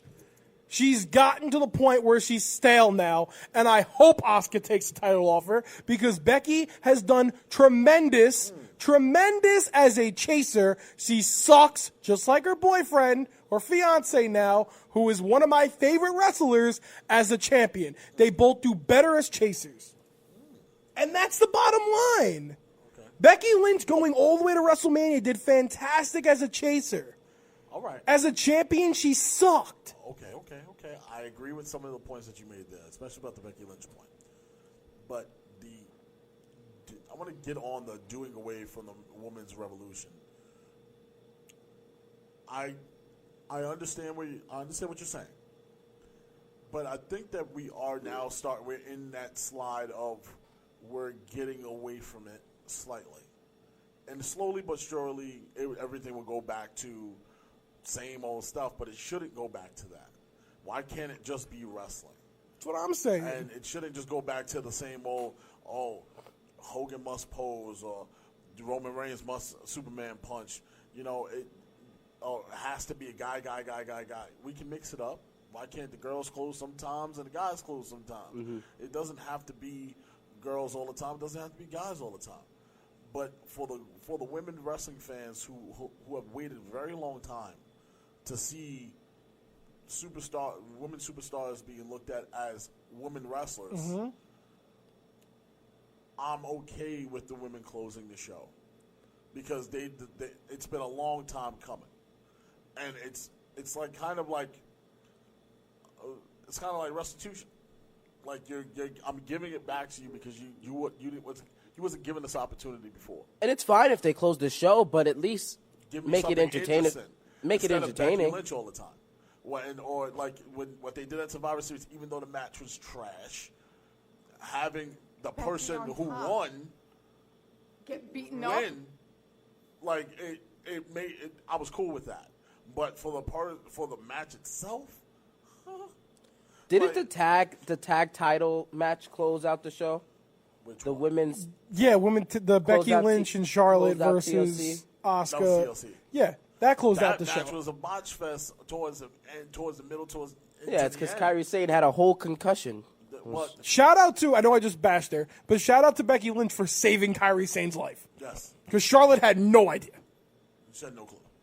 And did he just say something negative about Charlotte? I'm going to give you credit for that, brother. I'm going to give you credit for that. What? You thought you were going to slide right past me with that one? She had no idea. I'm happy for you. No, you're absolutely right. That's all right. What? And what do you mean? Did he say something negative about Charlotte? I always say something negative about Charlotte. Is still the you second. don't. In my opinion, Charlotte is still the second greatest women's competitor. Charlotte Flair. All right, there you go. We all know who the best is. Put it this way: AEW, Ring of Honor, MLW, WWE, every wrestling entity on the planet. Which wrestling entity has the best women's division? Go. WWE. Nope. Who's NXT. Oh, I said WWE. And you know where the women wrestle in NXT? Sometimes at the end, sometimes in the middle, sometimes they open the show, sometimes they have 3 or 4 matches on a show, which I'm cool with. But the end of the show is supposed to be the thing that pushes you into next week, gets you excited for the next thing. But they don't know. They stopped doing that a long time ago, even with the guys. No, they don't. Yes, they do. No, they do not. Yes, they do. They stopped doing that for a while before the Women's Revolution. Raw ends on a cliffhanger every week. But it's not a cliffhanger. I'm not stupid. You know you it's can gonna let happen. WWE put the blinders over your eyes, but they're not gonna. I wasn't born yesterday. You're not gonna piss on my head and tell me it's raining. I'm not an idiot. So It's not raining? So the same way you set up for the Big Show to come back, for me to know, obviously he's going to have an encounter with them the following week. Yeah. Oh, fist fight. Huh? Like, I'm not an idiot. Okay? Which I've I wanna- watched wrestling for too long. which I wanna get it's to. Not a cliffhanger. It's not, yeah. Oh, Which- fist fight. Wow. Fist fight. I wonder how this is going Yeah, to like, end. yeah. Shout out Chris DeCarlis, because I know we had an argument a bunch of times about the difference between a street fight and a no disqualification match, and I think it's the same damn thing. A fist fight's completely different. Fist fight is the same thing as a hardcore match, which is the same thing Nah, man, there's no as pinfall, a street fight. no submission. Kevin Owens does parkour off the stage. Yeah, shout out Kevin Owens, Like making Kevin fat Owens- people yeah, proud. yeah, there's Kevin Owens with the Tony. Yo, that was a crazy- Pro Skater PlayStation 1 cover. Dude, that was ridiculous. Priceless. All I heard, someone needs to make a meme of Kevin Owens doing that to the Sonic Adventure 2 battle, rolling around at the speed of sound. Dude, that was ridiculous. But before we switch, I just want to talk about the women one more time. I said before, and I know Rodney's going to agree with me on this, Charlotte is still the second best women's competitor. We all know who's number one. The only women's wrestler to be champion for 67% of the time she's been on the main roster. Alexa Bliss. Thank you very much. And if you think anybody's better than Alexa Bliss, then you're crazy. In what regards? In any regard. She's great when she's a heel. She's Kaylin, great get when him. she's a face. Kaylin, get him. Is she great when she's sidelined with injuries? That's fine because she still makes an impact. Does She doesn't have to do anything. And guess what? Nikki Cross still wins. Sasha been hurt too. How many Sasha comes times? back with blue hair and oh my God, it's the boss. No, Alexa Bliss is the boss. Of what? Everything. I don't know about that. Legit. What's she doing Guess now? what? Guess what Alexa Bliss does? Being terribly booked. That's what Sasha's doing now. Sasha should win the Women's Royal Rumble. But Ronda Rousey's gonna win it. Still So not ready for that, though. When did Sasha Banks become like the stepping stone for everybody else? I'm telling you, they're waiting. she's not. She's going to win the Royal Rumble. She's going to challenge Bailey. She's not gonna win. Which the is Royal what they should do. Which is the Ronda easiest doesn't need to booking win the possible. Rumble. Ronda's Ronda not can winning- come back and be Ronda's not like, winning the "Hi, Rumble." I'd I like don't think Ronda to-" coming back. The winner of I the think it's Rumble. going to be Shayna What Baszler happened? or It's Sasha Shayna or Banks. Sasha. And when That's it's the right Naomi, decision. you guys are all gonna be like, "Wow, I love Naomi. I love Naomi. yeah, the Usos came back. Where's she? Surprise entrant at the Royal." Oh Rumble? yeah, 100%. But Probably like number one. oh, that would be cool. But Buddy Murphy joining Seth Rollins and the AOP. You think he's gonna come out in a suit next week? Over or under. Comes out in a suit or regular ring gear. Comes out in a suit. Hopefully he comes out with the other I winter don't think glove. I don't think he comes out. Yes, he goes like he's going to come out in just black. He's not going to be wearing a suit. He'll probably dress like Seth, probably like a black T-shirt, black jeans. Nothing too crazy, but yeah, it's That could be a dangerous stable, man. Can we please take the glove off of Seth? It's aggravating. I don't know what the hell it's for. I get aggravated when I see people wrestle with no shoes on, but also get aggravated when I see silly ring attire that just doesn't make sense. The glove doesn't make sense. What is the glove there for? I He's don't. the Messiah. What does that have to do with a damn glove? I mean, Jeebus Christ didn't walk around with a glove. How do you know? It's not a gauntlet. You don't got fucking infinity stones in it. You're wearing a winter glove. Shout out to Primal Batting Gloves. I got dope batting gloves from them with Infinity Gauntlet. Can't wait. Used them already. Went 3 for 3. Fantastic. Want to jump into our comment section. here a little bit. We got Eric saying, Eric from Baltimore. Eric, we're trying to fix the phone. I'm going to figure it out. Shout out Mr. Black from Jabba Tears. Welcome. Eric, CM Punk is going to be in the Rumble, mark my words. Christopher Brown, I'm calling it now. Roman wins the men's Rumble because Vince wants Roman back at the top of the mountain on SmackDown. And for the women, a returning Rousey is winning it. Do you guys remember when we all went crazy that CM Punk came back? I don't think Roman... Has he been there since? Has he been on the show since? I think maybe one more time. AJ Kratz, on his way to Ronkonkoma, says, I'm hoping a Sasha versus Bayley women title match at Mania. That's what we just said. Eric Clark, CM Punk, Christopher Brown. If Fury wins the fight, Fury will be the number 2 entrant in the Rumble. He'll throw Lesnar over the top rope, setting up a match at Mania. AJ says, I miss Cena a lot. A little bit. Shout out to Brett. Hope you're feeling a little bit better. You're a little salty last night, but regardless. Christopher Brown, oh my God, WWE is teaming Drew Gulak up with Mike Kanellis at NXT house shows. I think I fixed it. Okay. Just want to drop the phone number in there. Go ahead. 1-845-478-3272. That's 3272. 845-478-3272. Yeah, call up if you want to join the conversation. I don't think you need...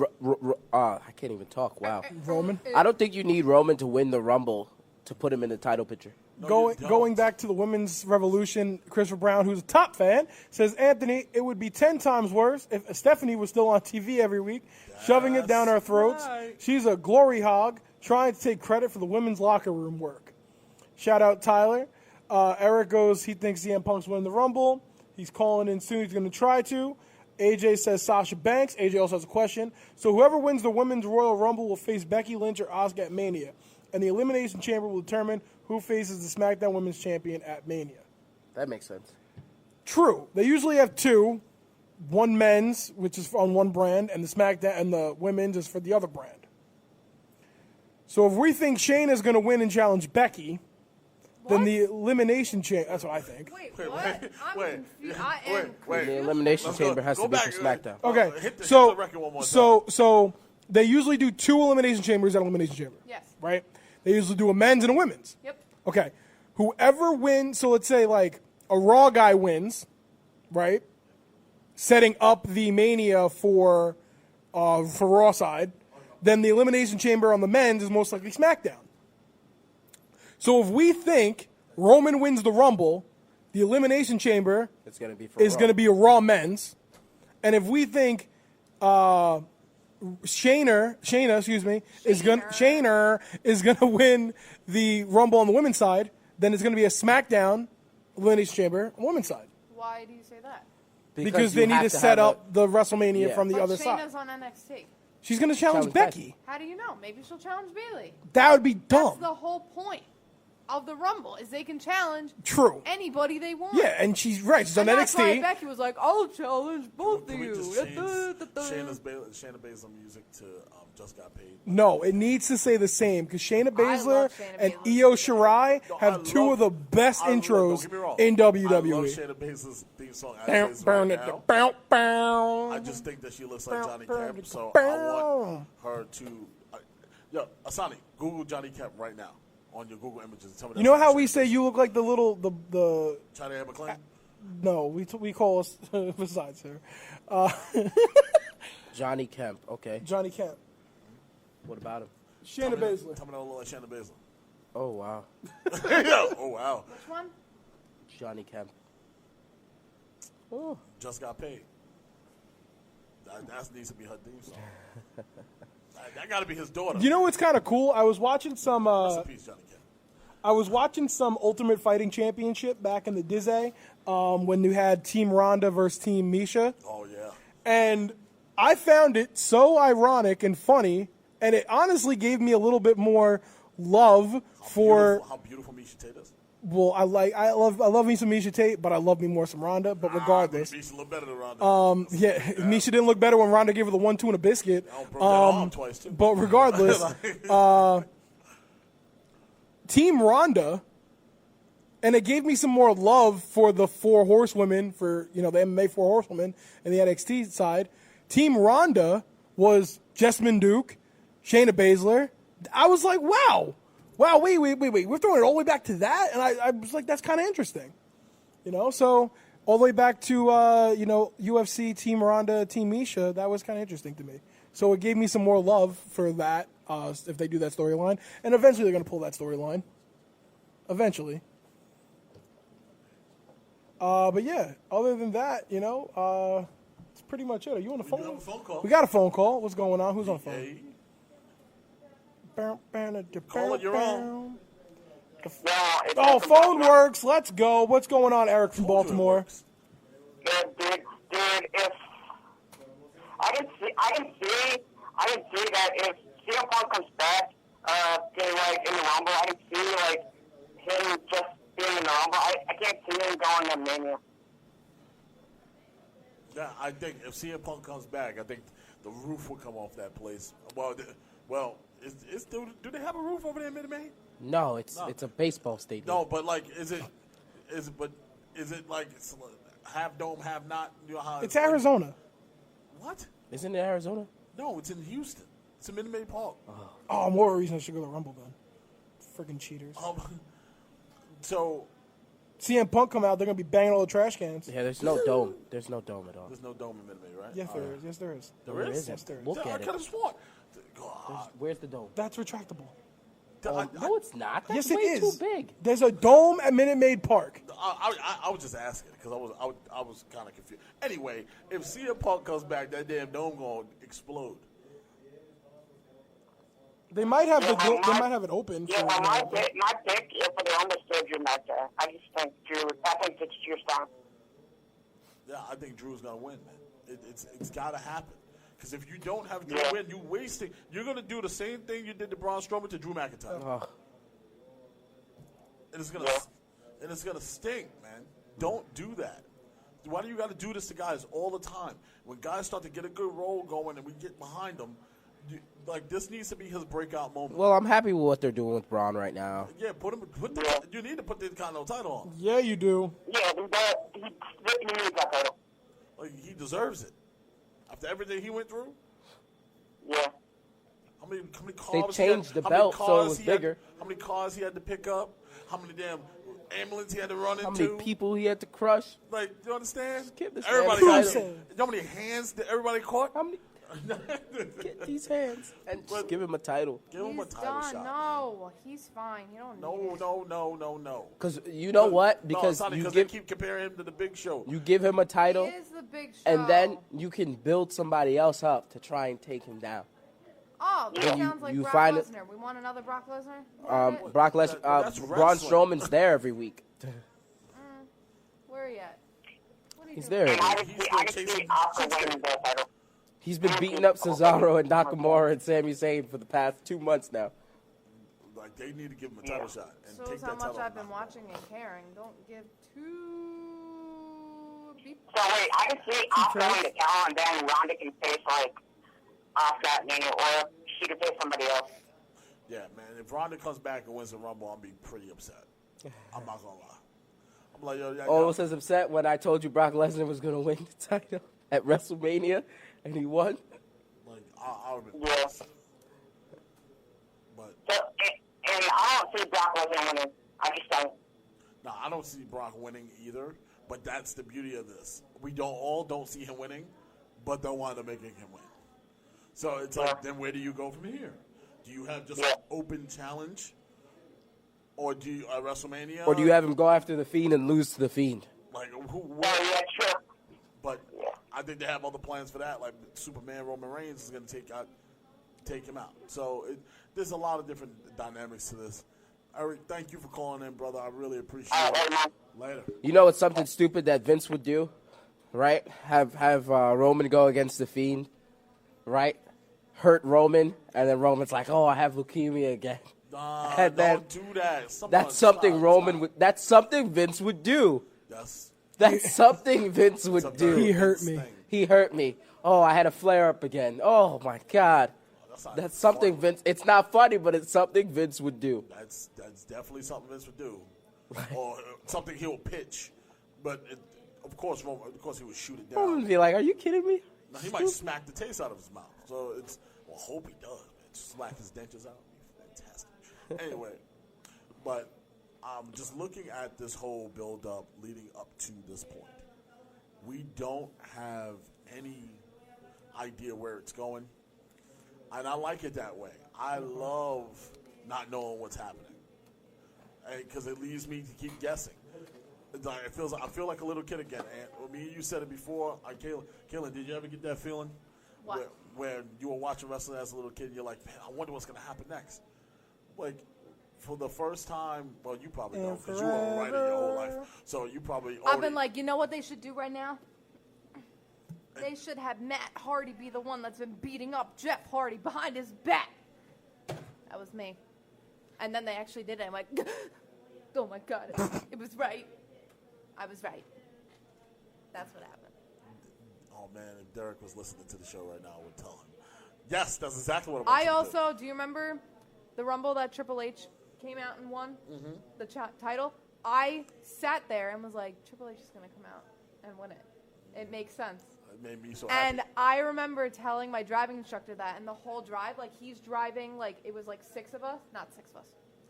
of us, and we would all take turns, and every couple of minutes be like, Kaylin, there's no way you predicted that. I'm like, yes, I did, Joe. Yes, I did. Shout out to Joe. Shout out to Joe. Shout out to Joe, the driving instructor, who helped Kaylin get her license. Now she's Good job, a really good Joe. driver. No, he did not help me get. I did not pass that time. Oh my God! Well, I had to take some private classes. I passed my first time because I'm a good driver. I'm a good driver. First time I had an anxiety attack, so it wasn't my fault. Damn. I did too. So no, it's okay. All right, we're good. It's okay. We're good. I don't comment on people's driving anymore. Yeah. Because once you're behind the wheel of that car, I am a good driver. It's a totally different. The droid is ready. Oh man, so many TikToks. Babu, freak. We need to make this behind the barricade TikTok. No, I have my own TikTok. Come on, man. We need to do this. No. Sonny has a TikTok. Yeah, but mine's better. We need a behind the barricade TikTok. No. Oh, but you was on board with this 2 weeks ago. Yeah. We should have a behind the barricade TikTok. We should. We got to get more with the What times. content are we going to have on that? The content. Like what? The content. We can actually do Carragher's Coop on TikTok. Facts. So he doesn't have to sit down and have a whole setup in front of the. Like, he can literally go out there with the phone, run out there, and just have a segment. I'm slow burning this character scoop thing. Come on, man. No, you're ODing the slow burning it. All right? You're like 4 months out. What's going on, man? I know y'all want it. That's why I'm slow burning it. You need to stop playing games and give me what I want. I really need a soundboard. I really need a soundboard for the show. That's another thing, Anthony. We gotta try to get a digital soundboard. Hi, fourth wall. But moving on, I was going to talk a little bit. You said Worlds Collide, right? You want to bring a Worlds Collide? Yeah, let's bring it up. I mean, it's the colliding of worlds. You got one world here, colliding another of world here. Of course, Boom! Of course. Oh, Eddie, I know it's championship weekend, and most of you guys are probably not paying attention to us. But Nah, yo, I put it in that group, and I was like, hey, tune in. They're like, yo, it's football. And I'm like, yo, all right. It's probably where a lot of our viewers left. But you know what, though? I'm glad we gave some of our viewers who left. They're going to tune in to watch second half. New York are taking on the Packers of Green Bay. The Giants of New York No, are I'm not joking. taking the Packers. Kayla got Packers of Green Bay. Kayla got my reference. Anyway, Boy, Tennessee is up 3-0. I'm only going to tell you this Really? one time. If you want to keep your job. Tennessee Stay is off up the jokes. 3-0 already? I mean, not that cares, though, because Patty Mahomes was just like, Can you get cultured and know our references? I can't. Say I'm not again. uncultured. Yes, you are. You're Name uncultured. The this Giants movie. of New York are taking on the Packers of I don't know. Green Bay. I don't know the movie. What movie is it? They were Yes! they were In the fist! kicking around the oblong ball. What is- It's simple. What is the movie? And the pigskin. What is the movie? Yes! In the fist! Yes! What Yes! What are you is- doing? It's just halftime. What is My the favorite movie? part. Coming to America. I like it. I've seen like Coming it. to America. No, you don't. Oh my goodness. Mr. Black Oh, my knew it. He goodness. said classic movie Coming to America. That's right. Thank you. Maybe I am uncultured. You are. Yeah. You You are. think? I know a lot of other things, though. What? Math. Have you ever seen Harlem Nights? Rodney. Crickets. Rodney. Crickets. Rodney. You heard the crickets, Who though? is putting out their coals on my Persian rug? Rodney. Have you ever seen Rodney, Trailer just Place? break down that sentence one more time. Have you ever seen Harlem Nights? Do I look like a human being that has seen the movie Harlem Nights? I know. Sonny, you ever seen Harlem Nights? 10-0. 10-0. 10-0. What? Yeah. Remember the Titans. Remember the Titans because they're beating everybody. Left side, strong side. Listen, man. Yeah. Have you ever seen Harlem Nights, Sonny? No, I haven't. I feel like I've heard of it. I haven't either. I'm very sorry. Oh no. I'm sorry. I have seen. Know the company you Trading keep, Places. Rodney. Does it look like me or Kaylin have ever seen the movie Harlem Has Nights? some Who's of in the it? greatest Who's in it? comedians and actors and actresses in I'll that look movie. it up. Is Cedric the Entertainer? in Richard it? Pryor, Eddie Murphy, Charlie Murphy, Robert Harris, Are they brothers? Red Fox. The list think goes they're on cousins. and on. 1989. I wasn't even alive. That's not my fault. Jesus, you're killing me. Yeah, I wasn't alive in 1985. I'm sorry. either. Did you see Dolomite is my name? I bet you didn't. I actually did. Oh, we did. Did you guys see Dolomite is my name? Can we talk about how the Titans are about to beat the Chiefs? Can we talk about how you didn't see Dolomite is my name? No, I don't know who that is. He don't even know who Dolomite is. You don't know. I bet Kaylin has seen Napoleon Dynamite though. I have. I'm talking about Dolomite. We have a phone call. Phone call. Ring, ring. Who is it? Hello. Napoleon Dynamite. Andrew. Oh, Hello. Hello. You can hear me now, right? No, we can I hear wish you. I didn't. I wish I didn't. Yelling at me over something I didn't even do. Talk about Worlds Collide, right? Yeah, we were just about to jump into World's Cup. Andrew, can you get a little louder, please? I can't really hear you. Louder, son. I'm trying to go as loud as I Motherfucker, can, our but, prices have never been lower. You need to talk louder. I'm trying to talk loud, but I think it might be the connection on both sides. But Our connection is fine. Don't. Are blame you us. are you How dare are you telling us that our connection here at the cafe of Cafe Ray's in this state of the art studio is wrong? What? I don't know. This is the Worldwide Wide Sports Radio Network. That should be a drop. That would be dope. That was actually dope. You're telling me and Puppet Vince that Who the hell is Puppet Vince? who the hell is Puppet? Who the hell am I? Wait a minute. Andrew, you don't know who Puppet Vince is? Are you kidding me? Is that a serious? Hang up- Are you hang being up the serious? phone. Hang up the phone. Hang it up. Hang up. Hang it up. No, Hang- Hang it no, up. no. If he don't know who Puppet Vince is, he don't know who I am. Hang up the phone. Rodney, hang up the Is his phone. real name not Puppet Vince? Does it name like something different? It's Puppet Vince. No, well, he calls him the boss, but Well, we're calling him Puppet Vince. That's my name. We've been calling him Puppet Vince since last week. Last week. he was a big hit last week. It's a big Yes, hit. yeah, I was. I'm a And big he hit has every the week. nerve, I'm the the boss. audacity. Audacity. To call in and go, who the hell is Puppet Vince? Who the hell am I? Who the hell is he? We'll tell you who he is. He's Rambling Rabbit. I got to get my puppet a Rambling Rabbit. So whenever Andrew calls in. Oh, Yeah. good. So whenever Yeah, you you call are. in, I'm He's gonna on call life in. support with carrot juice right now. Carrot. Yeah. You Well, see he that? I flatlined. peeped that. He flatlined. You didn't realize that? I heard the Yeah, beep. because he grabbed him. He was like, beep, beep, beep, beep, beep. Good. I was like, ooh. That stupid rabbit. He was on Kill him. TV with carrot juice. It was hilarious. All right, let's hear what this guy has to say. No. All right, Andrew, you want to talk about Worlds Collide? We got the whole DIY versus Mustache Mountain thing. Yes. I'm thinking how Undisputed Era will lose their tag championships will be to DIY, either at Portland or at TakeOver at Tampa Bay. Because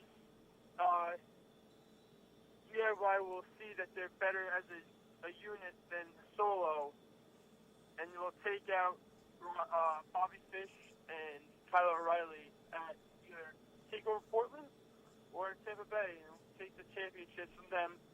Meanwhile, Keith Lee will hopefully Whoop, whoop. take the North American Championship away from Marty here? Roderick Strong on Wednesday. Even though it's a go-home show for It's a puppet. No. Worlds Collide, and I feel like Imperium might cause the Your distraction biggie for belly. Roderick Strong to lose. Listen, We'll give him two. Oh, dude, we got to get all of them. the way I feel is My that little piggy belly. if they, good God, You we can- have, They we have a a they have phone a call. they have a pig on WWE. You can get Huskus the pig. They have the I pig. know. But it I doesn't look knew like that for Huskus. weeks. Shut up, Andrew. You look like Huskus the pig. Hey. I Whoa, look like Huskus. that was rude. I knew Good. this for weeks. Anyway, They call him the pig boy. Yeah, I do like the dream.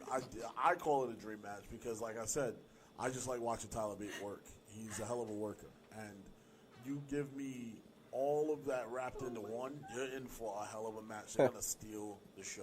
Facts. They're gonna steal the show. Where is he? Oh my God. This is okay. Hold on. This is a question I've been meaning to ask. Yep. Right, we're in a cafe, right? Yeah. So those drinks. No. Well, it might have to be. Even if they were, You can't have any. no. Even if they weren't, which they aren't, the fact that you said it out loud and we gave you the answer of no means you're dumb. I don't know what's going on. My little piggy belly. We gotta get them now. We gotta get the whole crew. Andrew's the rabbit. I'm the pig. This is the boss puppet. I gotta be Randy Rabbit. Yes, you are. Now we're not getting. Now we're not getting it. Why? Because he wants to be Yeah. Randy Rabbit? Now he's We not. need something. Get the rest of the crew at WrestleMania weekend. No. No. No. I'm not We getting the rest of actually- the crew WrestleMania weekend because that's going to cost me like more than a wrestling ticket. Yeah, now I gotta. We just had a. Ryan brought something up to me that was really, really interesting. Who? Ryan. But I'll explain after Andrew's phone call. Andrew, got anything else for me, brother? No, we just wanted to ramble and put Andrew, you stupid there? stuff on his Facebook Yes, page. I'm still there. All right, you got anything else for me, brother? Nothing else, but sorry, tell you people back. Oh my God! Who's on the phone again? Mandan, Who's on the phone again? Kenny back, because I'm sick and tired of hearing Kenny? that Asani owns him money. Kenny? Asani- Kenny from South How Park? much? How much? Hang on. How much? Hold on, we're not doing this. Here's a compromise. We're not doing this. Here's a One- proposition. Oh, hang on. To be Kaylin got exact. you back. Proposition. Kaylin got you back. Asani will pay back if you can go an entire week without putting something stupid on your Facebook page, which means you'll never have to pay back. Challenge accepted, Andrew? Sounds accepted. It's so easy. I could just jab them in my Facebook phone. No, you can't put anywhere. You can't put it anywhere. You can't text us in Well, Snapchat. No. You can't put us you on. said Facebook. Well, I'm going anywhere because I'm sick of this man. Studies show that Studies show. that employers look at your social media. You dumb boy. You a dumb boy. I hate the LIRR. They made me clean this train where somebody He sent threw us up a today. picture of an iced coffee leaking on the floor and goes, "They need to ban coffee on the train." Oh my God. No, they need to make drinking on the train more acceptable. You know what, Andrew? Next time I'm on the train, I'm going to make sure that. Put trash cans on the train.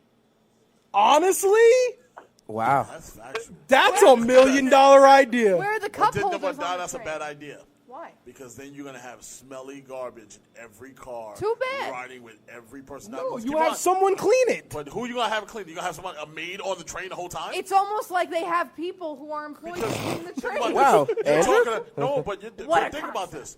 Think about this. You're gonna have dirty diapers. Keep in mind. What if you're going from Penn to Rock? That's like saying But that wait, we shouldn't all right. have trash cans in our movie theater. Okay, hang on. To that point, though, right? But they're isolated away from you. So like, They're in the but theater. hang on, Rodney. Here's that point, They're okay? a little further away from you. You're afraid to put trash cans on Penn Station trains, right? Because the people would throw their garbage out and it would sit there, right? Okay. Where do people throw their garbage out now? On the train. They just leave it there. But let me explain something to you. No. It would be a problem for them. Yes, How? It would be a Where are problem the cup for holders? people. Where are the outlets? Where are the power outlets? Just Facts. because you asked How for She's about right. we throw the new M9? Yeah, the M9s Make have the power trains outlets. great again. The M9s have new power outlets. So how about you ride on the M9 and you'll find your power How do I get on the Is M9? there a garbage container? No. How do I get on the M9? First of Andrew? all, not everybody is like you guys and go green. They're not going to, just because the can is there, they're not going to put it inside the can. I don't go green. So putting the can in there ain't going to solve no problems. Maybe. It might. I'd solve a couple. I don't. MTA City, New York City doesn't rely on mites. Either it is or it isn't. You know what? Sounds That's like you what it are comes a down hater. to. I'm not hating. I'm just Hater. telling you the truth. You guys got to get on board and learn how corporate America works. You're a hater. Now, Andrew, I'll talk to you later, buddy. Yes, I'll talk to you later. See you tomorrow. See you tomorrow. Bye-bye. What's tomorrow? Well, I won't see you tomorrow. I have a class tomorrow. Oh. What do you Boo. How do you have a class? It's Martin Luther King Day. Yeah, you're Well, not I off. have to make it up. Oh, Boo. Wow, you're going to class on this. I'm not. Wow. Bro, I got work though. I do have work though. The hustle never stops. I appreciate that you're going to class on Martin Luther King Day. You know It what? shouldn't even. I'm not even going to say it. You want to transfer the puppet to me? No. I don't want your hand anywhere near me. Why not? It's probably dirty. Okay. I'm done. Moving on. Move on. What else happened in wrestling this week? Well, we just talked about DIY getting that match against Mustache Mountain. That's gonna be a lot of fun. I want to talk about What you want to talk about? someone that should be an Oscar nominee. Oh, No, an listen. Emmy nominee. come on, No, an Matisse. Emmy nominee. R-Truth. Oh, okay. Congratulations, Yeah, R-Truth. he's so. Listen, I would Bleacher just like Report to gave make that the segment announcement an A. that R-Truth, Bleacher Report gave that segment an A. R-Truth can make anything an A. No, he's gold. iPhone charger. He is Said, gold. I am not entering the Royal Rumble. He was smart. No, and then Brock, let's at the end, I gotta give Brock credit. That's what's up. That was bad for me. He watches, so he does watch He the does product. watch He the lied. product. He lied. He said, I don't watch this show. That's what's up. Where is the truth? What is the truth? And this is why Brock Lesnar is good for WWE. He's I'll not. reiterate it again. No, he's not. No, that whole segment was hilarious. No, they gave multiple people. Look at you, Paul Heyman. Paul Heyman. And they were competing against the national championship with that segment. Yes, they were. And their viewership, guess what? It was the highest it You wanna was hear all something night. crazy? I was in Buffalo Wild Wings watching the national championship game, the Islander game, and guess what was on? Monday Night Raw. Monday Night Raw was on another TV right next to the TV. national championship game.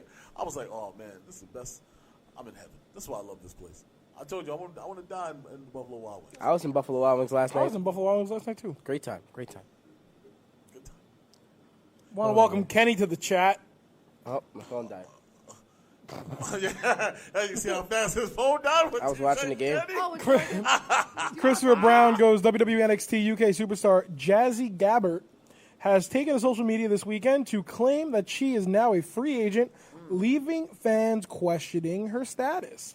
On Twitter, she simply stated that she is now a free agent, yet on Instagram, she went one step further. Her post on Instagram actually teased that she might not be just be leaving WWE, but leaving professional wrestling entirely.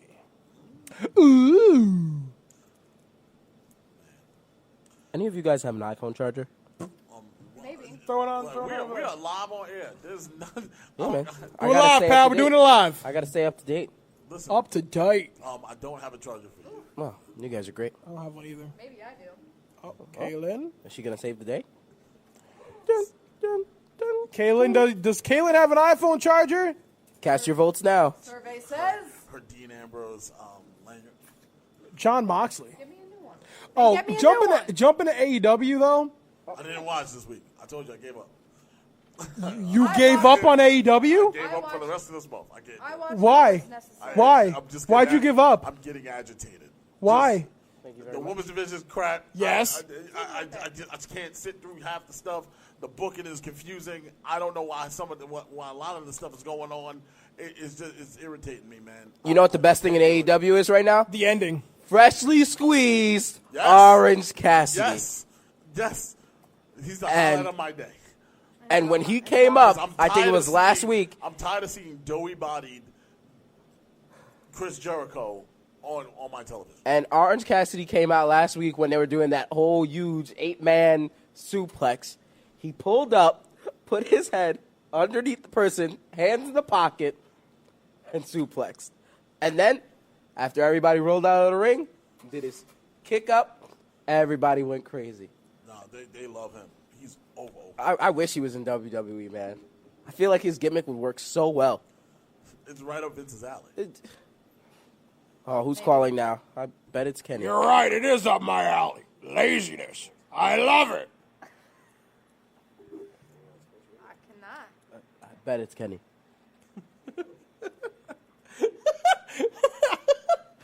Just got dead air. It's okay. Dead air. That's rule number one in radio. Who got the dead air? No dead air. There was Someone no called Kenny. and had dead air? No, Yeah, Did you transfer it back to headset? Yeah, I did. Oh, it might be that prank caller. I hope it is. F that guy. I love all our listeners, but not that guy. Who? There was a guy one time that just constantly called here and for like the whole entire show. Hi, I'm Joe, and you watch Disney. Yeah, hi, I'm Joe, and I'm watching you watch Disney Channel. Bump, bump, bump, bump. Oh, is he calling back? Oh, I hope it's the guy. If it is, put it on. All right, bet. He's putting them through. I don't know who this guy is, but it's probably a new caller. It might be a old caller. Who knows? Rodney, Might tell even us be a who's on friend the of phone. show. Calling you on the air with Behind the Barricade. Hey, what's up, y'all? It's Mr. Black. Mr. Black, what's Mr. up? Black. I'll be seeing you next week. Of course. It's going to be pleasure to see all y'all, get some jokes, drink some beer, and laugh. Absolutely. And I hope you like you always do. I think you be cheated on the low. Because every time you have a raffle, you win. I don't know. Yo, I mean, listen. It's crazy because like what I do is I normally buy like 2 or 3 raffle tickets, and then I go talk to Janelle on the side, and Janelle's like, no, I got you. So it's more of like an internal affair thing over there. So you got to talk to your people. Insider trading. Because what Janelle does is Janelle gives me a larger ticket that she puts in the thing, like in the hat. So. Wilkins' hands usually has to grab the bigger ticket. He grabs it, and it's always me. I mean, like, for the other stuff, when you guys give away, like, T-shirts and stuff, like, I want to win that, but I don't put my big ticket in those. I just put my big tickets into, like, the shows and stuff. Wow. What'd you win? Wow, I won, in the same night, I won tickets to see SmackDown Live and the BCW show in the same night. What's SmackDown? The SmackDown the Barclays, like, just recently. Oh, wow. You went? Yeah. I won. Every time I go, I win. Wow. Toys for Tots, I won every time. That's why I go to the pay-per-views. Because, listen, I go there because I support the Jobbeteers, and I go there to see some wrestling with some friends. But I also go there because I know I'm going to win the raffle, so I might as well go there. Nah, it's always a good time. Always a good time with you And guys. people look at me like, yo, you want to get. Listen, I'm not a part of this. I had nothing to do with it. Collusion between the shows. So Listen, man, y'all mentioned AEW, man. I got some things to say about it. Yeah, go ahead, The man. reason why I haven't gave up on it is because it reminded me of NXT in the beginning days. So when NXT first came about, it wasn't a reality show. It had a lot of low points, but it had a few high points, such as Daniel Bryan versus Chris Jericho the first night. That was a very underrated match that no one talks about. Okay. The feud between him and The Miz that's still going on to this day that they set seeds 10 or 11 years ago, 10 years ago, and it's still going on to this day. The reason why I haven't given up on AEW because it hasn't been a year yet, and it's still trying to figure out certain stuff. And I know a lot of people complain about Kenny, Kenny, this, that, and third, but he's in a losing situation because if he books himself too strong, people complain. So now he's booking himself kind of on some, I'm going to build myself up. Because if you remember, he was kind of on a losing streak in the beginning. Yeah. That he finally got a W on AEW. A lot of people forget that. So he's on some, I'm on a redemption tour to become Kenny Omega Kenny Omega who I was in Japan. Because a lot of viewers that were just casual fans, they don't know who Kenny Omega is. They just know, all right, Kenny Omega, but yet with the internet, they oh wow, he's really that good. So sometimes you got to book yourself kind of weak to get people more familiar with you. And maybe I kind of keep it this way, even wrestling forever. Him booking himself so strong, maybe looking like, nah, I don't want to do this because I need a break. A lot of you guys have been going for years with no break. So why book strong where you kind of have position of power where you set up everyone else?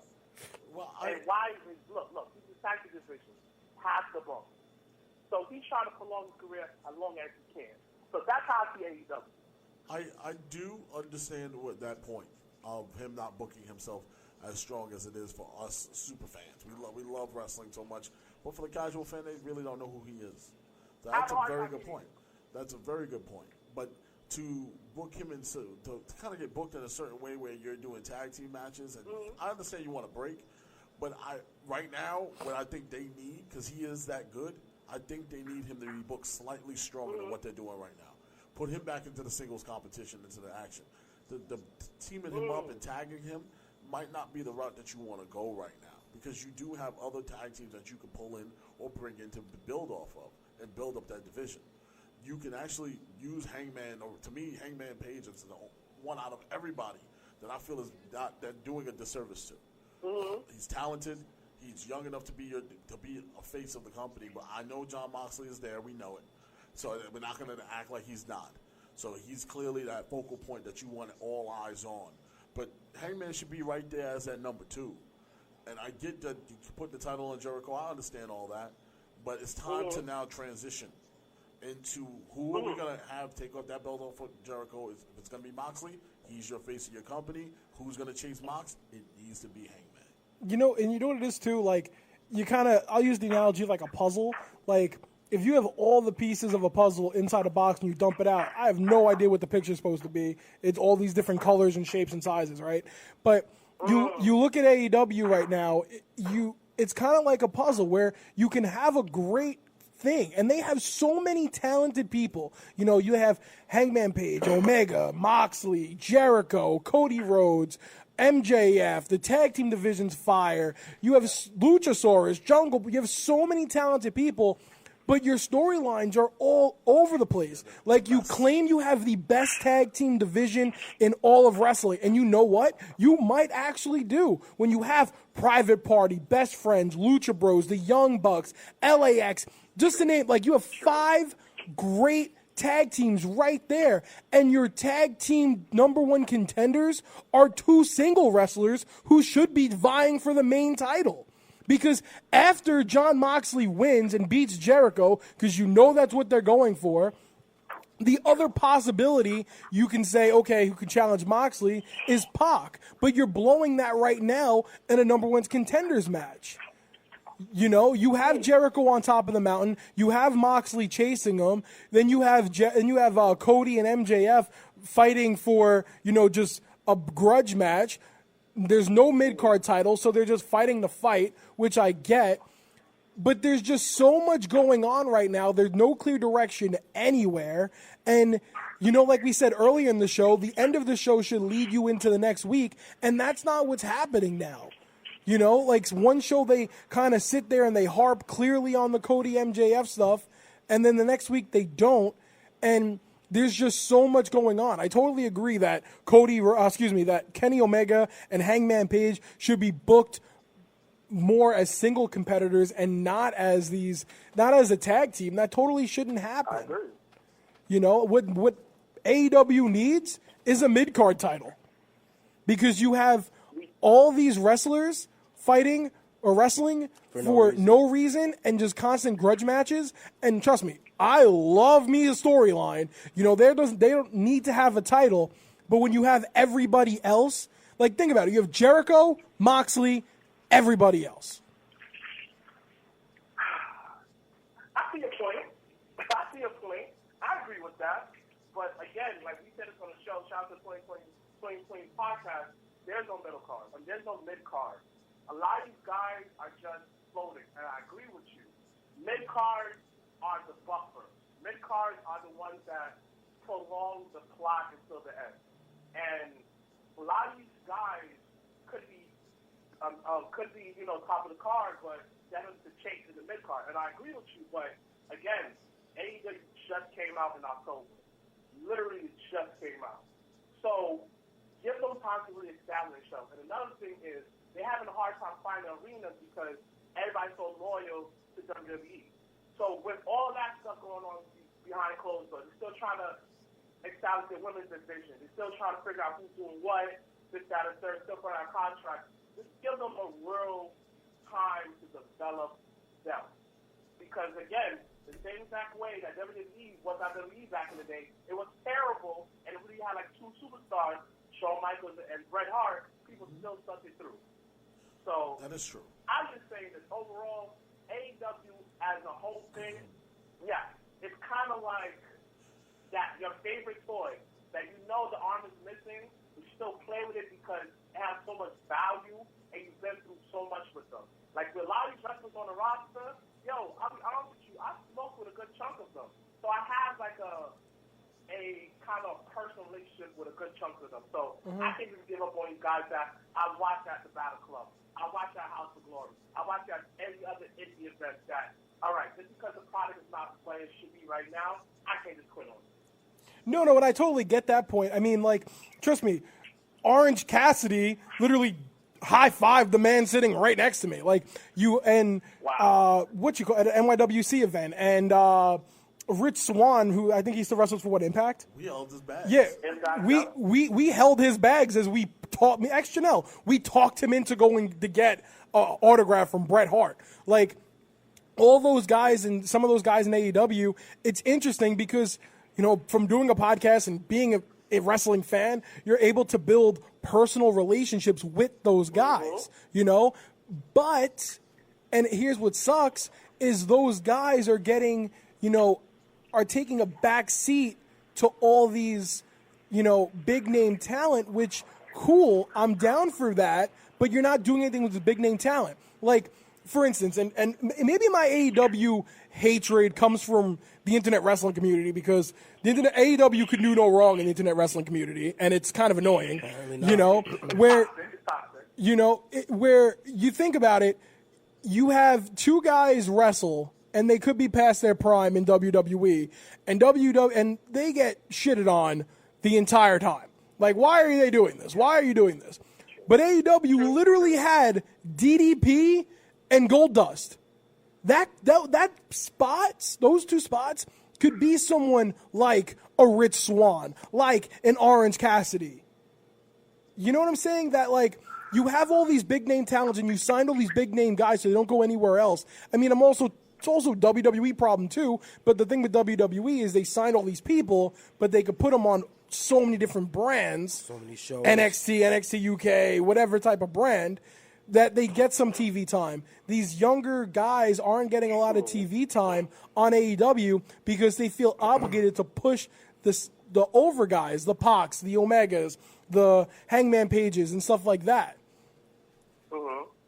That. But I also see it this way. The same exact way, like, great example, Sonny Kiss, Shout out to that group of man, Sonny Kiss right there. Him be on AEW, he could just get other bookings that's not televised. Instead of, let's say his advertising for was $300. Now because he's on AEW, you have that credibility. He can say, I'm not doing for $300, I do it for $500 or $600. Yeah. It gives guys ways to make way more money on it and still able, because AEW, a lot of wrestlers do other stuff within the company where not only that they can wrestle, they can still help out the company behind the clothes or being a secretary. Look at the dentist. She's a practicing dentist, and she still wrestles. WWE, you can't do that. So you got to take the good with the bad. I understand what you mean. Yeah, no, I understand. A guy like Apollo, and then he could be on main event, he could be on television, but that's it. He will come in there and sit there and not do nothing. Compared to a Sonny Kiss, all right, cool. I'm not booked for Dynamite or Dark. All right, I can go to IWW. Get a quick 500 and I can chill. Yeah, I mean, listen, Sonny Kiss literally sat behind me and Rodney watching Kelly McMurphy's match. So, like you're saying, like to bring it down to a super, super, super micro standpoint, you know what I'm saying? So, a lot of people sign with the AEW strictly because of the freedom that you have there and the kind of lackadaisical, thing you have here. But here's the thing. Let AEW get bigger than what it is, and you will see that go away. WWE doesn't have, you're not able to have freedom because WWE is this global entity. WWE expects you to wrestle on Monday, go to cancer signing on Tuesday, go throw out the first pitch on Wednesday, go see your family on Thursday, and be back on time for SmackDown on Friday. So, you're not able to do that because they're a global entity. AEW is trying to be that global entity, but it's not. It's a national entity. Okay. I see what you mean because the greatest example is Impact. Well, when it was TNA, Total Downtime Action. CM Punk literally had a blood feud with Raven at Ring of Honor, and then in TNA, there was in a stable. So, and afterwards, they just stopped that. But now, Impact, you're allowed to do that because they're not as big as it was before. But I do agree with that. But what I've been looking at on the internet and stuff like that, as far as watching Being the League, all these promo titles they have on their YouTube page is they're trying to approach wrestling from a different angle because they're not going after a lot of these younger fans. You know, they're mostly, what I'm noticing, they're targeting us because they have a lot of references. Like, we will pop for a DEP. You know, we will get hyped for a Golda doing his thing. But someone who's younger may not appreciate that. Because, you understand, but they'll appreciate a LAX, a Sunny Kid. You know, it's a mixture of old and new within the product. You know, I'm not just doing anything saying. I see your point and I agree with it, but I just want you to understand where I'm coming from. No, I totally understand where you're coming from. AEW is important to exist because WWE is just like, what I compare it to is the typical 9 to 5. There's a bunch of much feelings you have. Once you hit that ceiling, some people go through it, other people don't. While AEW is more what the modern day 9 to 5 is, where there's more freedom. It's a Google where, we understand this, that, and so we're going to work with you. WWE don't work with a lot of people unless you're a superstar. Yeah, no. I totally see where you're coming from. But on a whole nother standpoint between AEW and WWE, I feel like AEW from a marketing standpoint is walking a very, very, very tight rope. And what I mean by that is, like you said, they're not appeasing to the younger fan. They're appeasing to me and you, the wrestling fan, which is cool, which is fine. Right? Like, appease to me. Thank you. I appreciate it. But if you notice every week when they show the AEW NXT graphic and the viewership, AEW's numbers stay the same, around the same every single time. They're getting close to breaking 1 million, but they haven't broken 1 million yet, and they're staying the same every single time. And the reason being is they're not appeasing new fans. They're appeasing the same fan base. Where in WWE and how WWE started growing and blowing up and beating WCW is they started appeasing to the teenagers and the children and the younger kids. Where, if you think about it, a 10-year-old Anthony Carragher walks in this class and says, "Oh my God, I saw this dead guy called The Undertaker throw off this weird guy called Mankind off a cage." And what happened? My friend tuned in. Mommy, turn on 37 so we can see this happen. And they watched it. And now we have a new fan. Now those 2 fans got their third friend into it, who's a follower who just tunes in. Now they have 3 fans. And that's how it started skyrocketing, growing and growing and growing. AEW stays the same because they're appeasing to me and you. We'll watch it because we're wrestling fans. And we'll tell our friend, they had this cool Chris Jericho is wrestling. Chris Jericho still wrestles? Maybe I'll tune in. That's why NXT's numbers stay the same, and they beat NXT every single week because NXT has this magical thing called the network, where I can sit there and not watch you, the casual wrestling fan, and not watch you right now because I can watch AEW, but once AEW goes dark, then I'll watch you.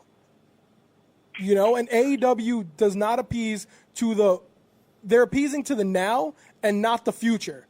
And that's why they're going to eventually, I hope not, because, I actually kind of enjoy the product. I hope it doesn't fold and fall because think about it. Kids, and I say this all the time, drive the WWE market. We might hate Roman being in the main event of WrestleMania because we're sick and tired of it, but I bet you dollar donuts, those kids are buying the friggin' gloves, are buying the friggin' vests, are buying the friggin' T-shirts. You have a puppet. I bought the friggin' Bray Wyatt puppet. They appease to the kids, and when the kid turns around and says, "Mommy, I want this," mommy buys that, and that's just more money in Vince's pocket. Look, Unless your parents are like my parents, you can tell like they're building up something because one of the most popular groups that people fail to realize around such our age group, they have this Jurassic Express. It's a boy and a dinosaur, and he has that boy, another kid, where he found him along his journey to wherever. They don't have enough characters like that because guarantee if they start selling, Luchasaurus matches, it'll go off the shelf. Marco Stunt is what every kid dreams like, Marco Stunt is my hype because he's doing this thing in AEW. But another thing is what AEW don't have. AEW don't have, and WWE has a pharmacy where you can send them now to NXT, you can send them now to Evolve, you can send them now to other satellite companies to train up the wrestlers to get to the main roster. AEW don't have that. if you listen to the Parker's Jericho episode with Marco's son, he said, I didn't know how to do tag team wrestling because all I did was wrestle in single matches and wrestle girls. But now I'm learning the psychology of being a tag team wrestler. And on top of that, he's learning how to work in front of an audience. So when you hear something like that, it's much too much you could do with this up-and-coming talent because, you gotta put on a product. So this is why an AEW Dark is so valuable, but yet you got to put on other acts too because they gotta get over. If AEW have like a legit farming system, which they should get in some kind of deal with House of Glory because obviously got some good guys over there. Use that as a farming system. Yeah. All right, when they send out Marco's son do his thing, so when he gets on television, he'll be polished, so it won't be as much botches or mistakes when he's on in front of camera. That's all I'm saying. No, I got you. But definitely. That's it. That's all I'm saying, dog. Food for thought, man. Food for thought. You guys went out for quite some time. But Mr. Black, thank you for calling in, brother. We're gonna try to wrap up the show now, brother. I appreciate you. All right, man. You know we love you. Man. You have a great show, man. Stay up, y'all. You love too, y'all. man. All right, later. Later. Mr. Back from the Jobber Tears. Yo, shout out Jobber Tears podcast. They're doing so many good things, so many big things. I don't want to, promote anything, but, follow their Facebook page and find out when they're doing a Jobber Slam. They're actually hosting a wrestling event with I believe, BCW. So follow them. Get down on that. Friggin' Sir Wilkins is trying to fight Simon from What Culture, and I think he might actually do it. It might go down. And if that happens, that's tremendous. So shout out to Jobber Tears podcast. They're doing bigger and better things every single day. Shout out to them. They got a great show. I believe it's tapes and films on Wednesdays. So shout out to them. Also shout out to True Heel Heat. I believe they're on Mondays. There's a guy riding a bike out there. That's kind of interesting. Look about they're about to like a motorcycle gang outside. It's kind of crazy. Oh no, they do tricks and stuff on the back end. But anyway. But shout out to True Heel Heat. Shout out 2020 podcast. Shout out Jobber Tears podcast. Shout out Asani. No, why would we shout you out? Why would we shout you out? Yeah, right? Yeah, Shut up. You're crap. I'm catching heat right now because of you. Professor who? I'm catching wild heat. No, wow, you know who I feel like Brock Lesnar. You know who I want to give a huge shout out? Shout out to Sean Young in the comment section. Welcome back to the show, Sean. He said, "What up, fam?" He's talking about AEW. He goes, "I love AEW, but the stories aren't going anywhere. I think AEW's new deal with another show that will open up an opportunity for a mid-card title. But I think Dynamite, there's a lot of moving pieces and no real room for a mid-card. But a lot of older guys in these matches can lead to future." What? What are you trying to talk to me? He's talking. Rodney's talking. He's talking on the phone. Yeah. He's trying to get somebody. I'm not talking to you. But most importantly, I don't even know if I want to read this, but I'm going to read it. Shout out Floyd. Floyd, welcome back to the show. Kenny Klein, with his heel turn, says, "Asani, I'm done with you. I'm turning super heel and not talking to you. Instead of spending all your damn money on Jakes and whatever other nonsense you do, pay me back, you good-for-nothing human being." Good Lord. Damn! Who Who was that? Nothing human. I don't know. They were it was two women having a conversation with each other, and they're talking about swiping, no swiping. Listen, I'm over it. I'm over it. I'm call back. I'll tell you about Tinder. I'm not on it, Are you sure? but I'll tell you about Tinder. Anywho, Wow, Grandma on Kenny. Tinder? What? Grandma on Tinder? No, Grandma's not on Tinder. I love the hatred from you. Embrace the hate. I think it's time to go to This Week in Wrestling. Kenny Klein versus Sonny Walford. Book it. Embrace the hate, Kenny. I'd take Kenny. Hurt. Kenny will come at heel. you. Kenny will come at you like a spider monkey. Hurt and heal, Kenny. Are we ready for This Week in Heel. Wrestling? Yeah. Yeah, go ahead. You guys go first. We're going to start at that end of this table and work our way here. All right, so I kind of spoiled my This Week in Wrestling. You got a theme song for it? Oh, hang on. This guy calling, maybe a girl calling, they talk about swiping and swiping. Put them on, regardless. Throw them on. I don't care. I want to hear their conversation. Hello? No. Put them on. No. Put them on. Just put them on. Stop. No, I want to hear it. Put them on. No, stop it. Just put them on, Rodney. No, stop. Put them on. I want to hear their conversation. Then you Put them should on. have been in the big boy chair, but you weren't here on time, were you? They're on. Amazing. Hello? I did really like that fucking fox from Dora the Explorer. Yeah, they did like the Fox from Dora the Explorer. I'm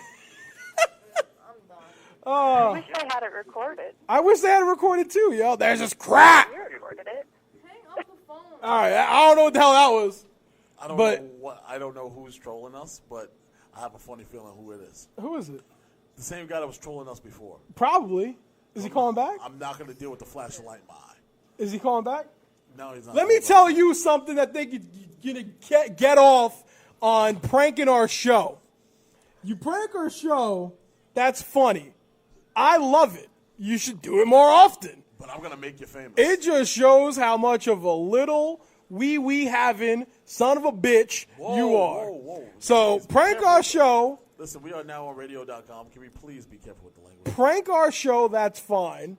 But what you are what Kenny said.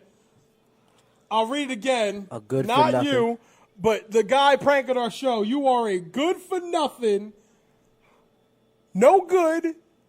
Like I said, unpleasurable, because you can't do it because you got a ding-dong that's a little tiny human being. My This Week in Wrestling is I kind of spoiled it already, but I watched a little bit of the UFC Ultimate Fighting Championship, Ronda Rousey versus Misha Tate, and I noticed that Shayna Baszler and Jessamine Duke were on Ronda's team, and I thought that was kind of interesting that NXT is and Ronda Rousey and WWE, the whole 9 yards, kind of spinning that and making that a team. And I, for one, am very excited to eventually, hopefully, see this 4-on-4 match. Hopefully, they'll build it. But yeah, I think they're going to start soon with Shayna winning the Rumble, and then we'll see what happens. Sonny, you got a This Week in Wrestling? That means I can talk about anything, right? No. Yes. Anything that intrigues you about wrestling? How about wrestling? It better be good. Wrestling.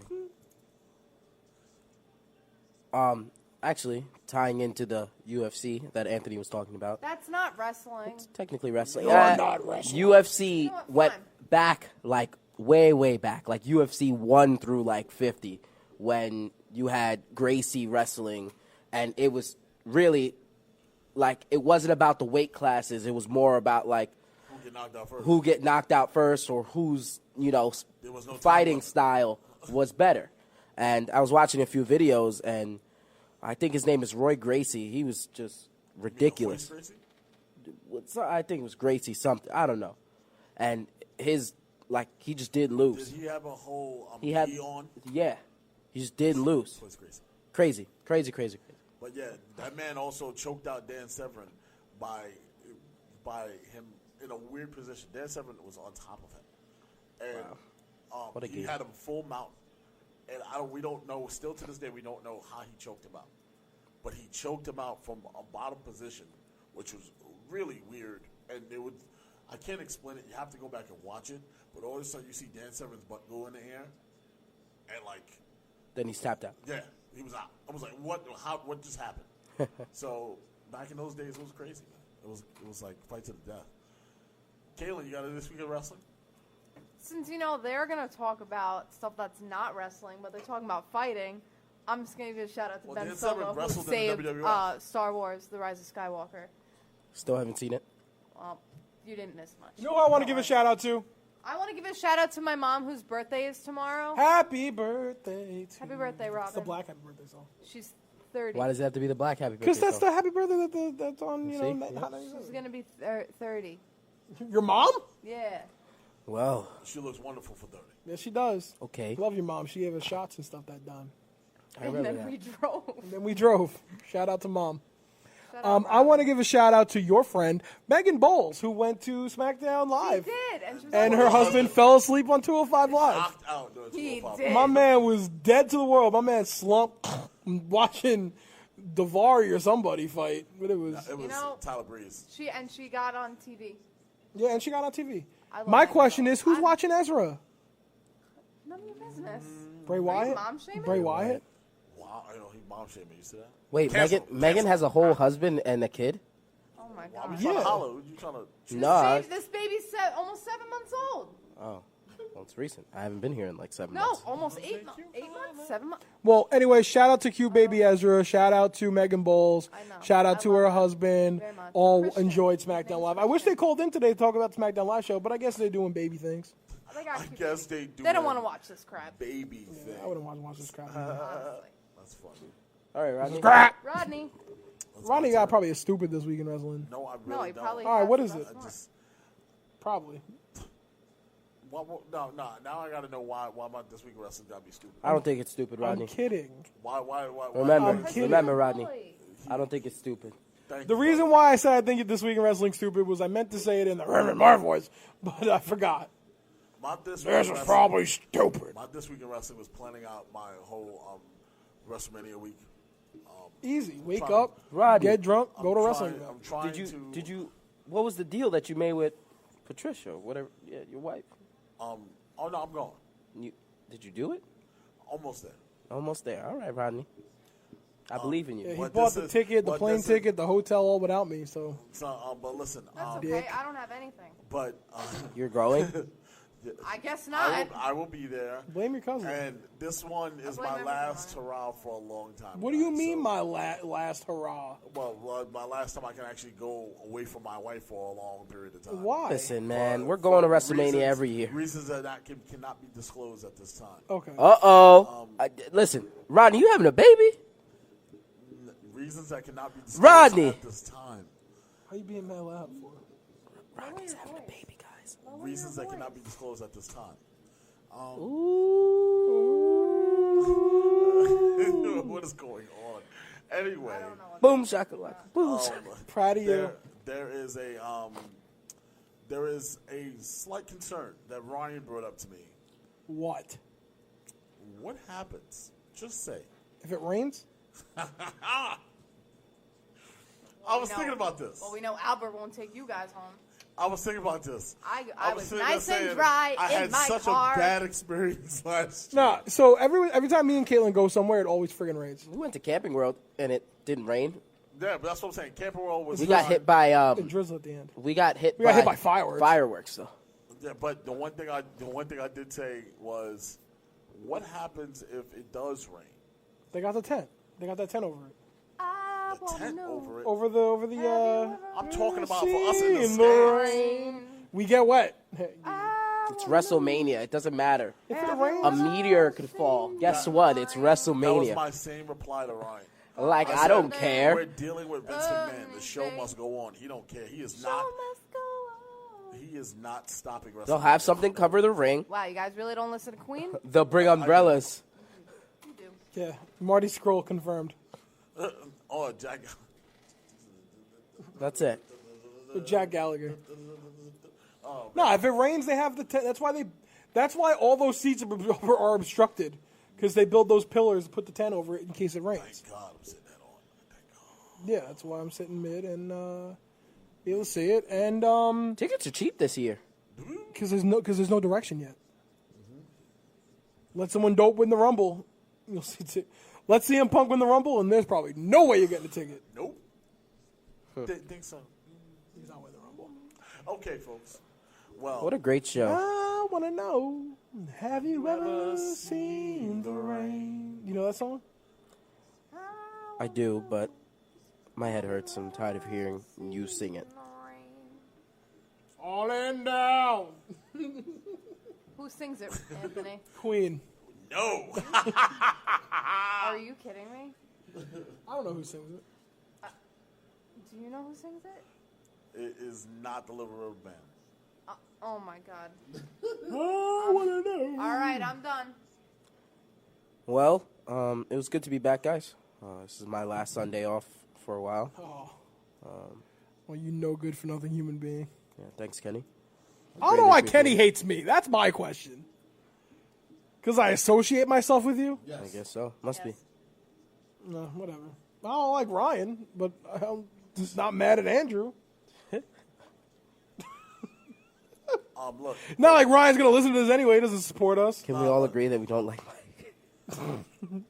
Look. I like Mike. Look, Yes, thank you. Listen. I like Mike. Mike's wedding was Mike's fire. okay. Mike's wedding No, was Mike's fine. Mike. Mike's wedding was Honestly, Mike. All right. So like the Nassau County Friend Group, right? Like I take you guys out of it because you guys are family, like you two. Like you guys are out of it. But it goes like Andrew. up to that birthday It party. goes Andrew, Kenny, Ryan, Mike, Mitt, like all that. Mike became number 1 or possibly 2, the bachelor party. Oh, yeah. Mike became our homie. That was a fun time.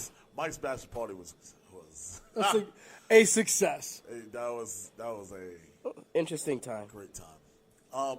But Couldn't pee, but it was a success. we don't need to put that. All right, we're cutting the show out now. Are we done? Yes. 17-14 Tennessee before the half. Thanks, Christopher Brown. Yeah, we know. I'm What watching up, the Vinny game. Capola? One thing I will say is, What? oh, oh I'm my God. tired. I want to Anthony, know. close the show. I got to do damage control. Who's calling? Who's texted you? Come on. You close the Oh. show. You ruined everything. As always. Well, that will do it for Behind the Barricade today. I want to thank everyone who called in or everyone who showed. Bob got the bug. I want to thank everyone who left a comment Thank you, Sean, Kenny, especially. From Sean Young, welcome back to the show. Kenny, especially. Ma Dukes, who called in. I want to thank Mr. Black for calling in. Jabba Tears Podcast. Make sure you check them out. True Hill Heat, always friends of the show. Make sure you check them out as well. 2020 Podcast, check them out as well. All the Facebook groups that let us post their stuff. Everyone, so thank you to them. Yep, I like wrestling community, the whole 9 yards. Thank you so much for letting us post on your page and spread the love. Like I always say, we can't do anything without you guys, so thank you guys so much for tuning in week in and week out to help us out, grow the show and, be fans of the show.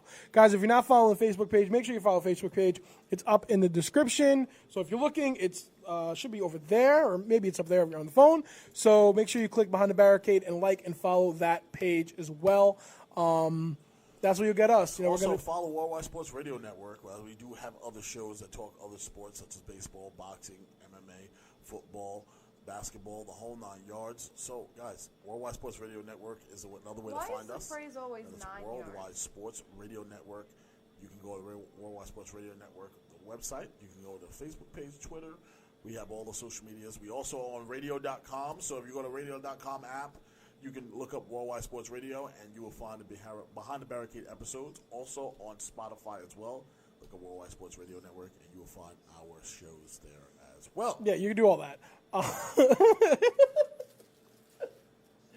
You can do all that too. Make sure you follow Behind the Barricade page and the Worldwide Sports Radio Network page. If you want more Behind the Barricade Monday through Saturday, make sure you click Behind the Barricade, like, and follow there. If you want some more sports shows, follow Worldwide Sports Radio Network. If you enjoyed the show today, guys, make sure you smash the like button or the heart button or the frowny face button or the laughing button or whatever ones you like.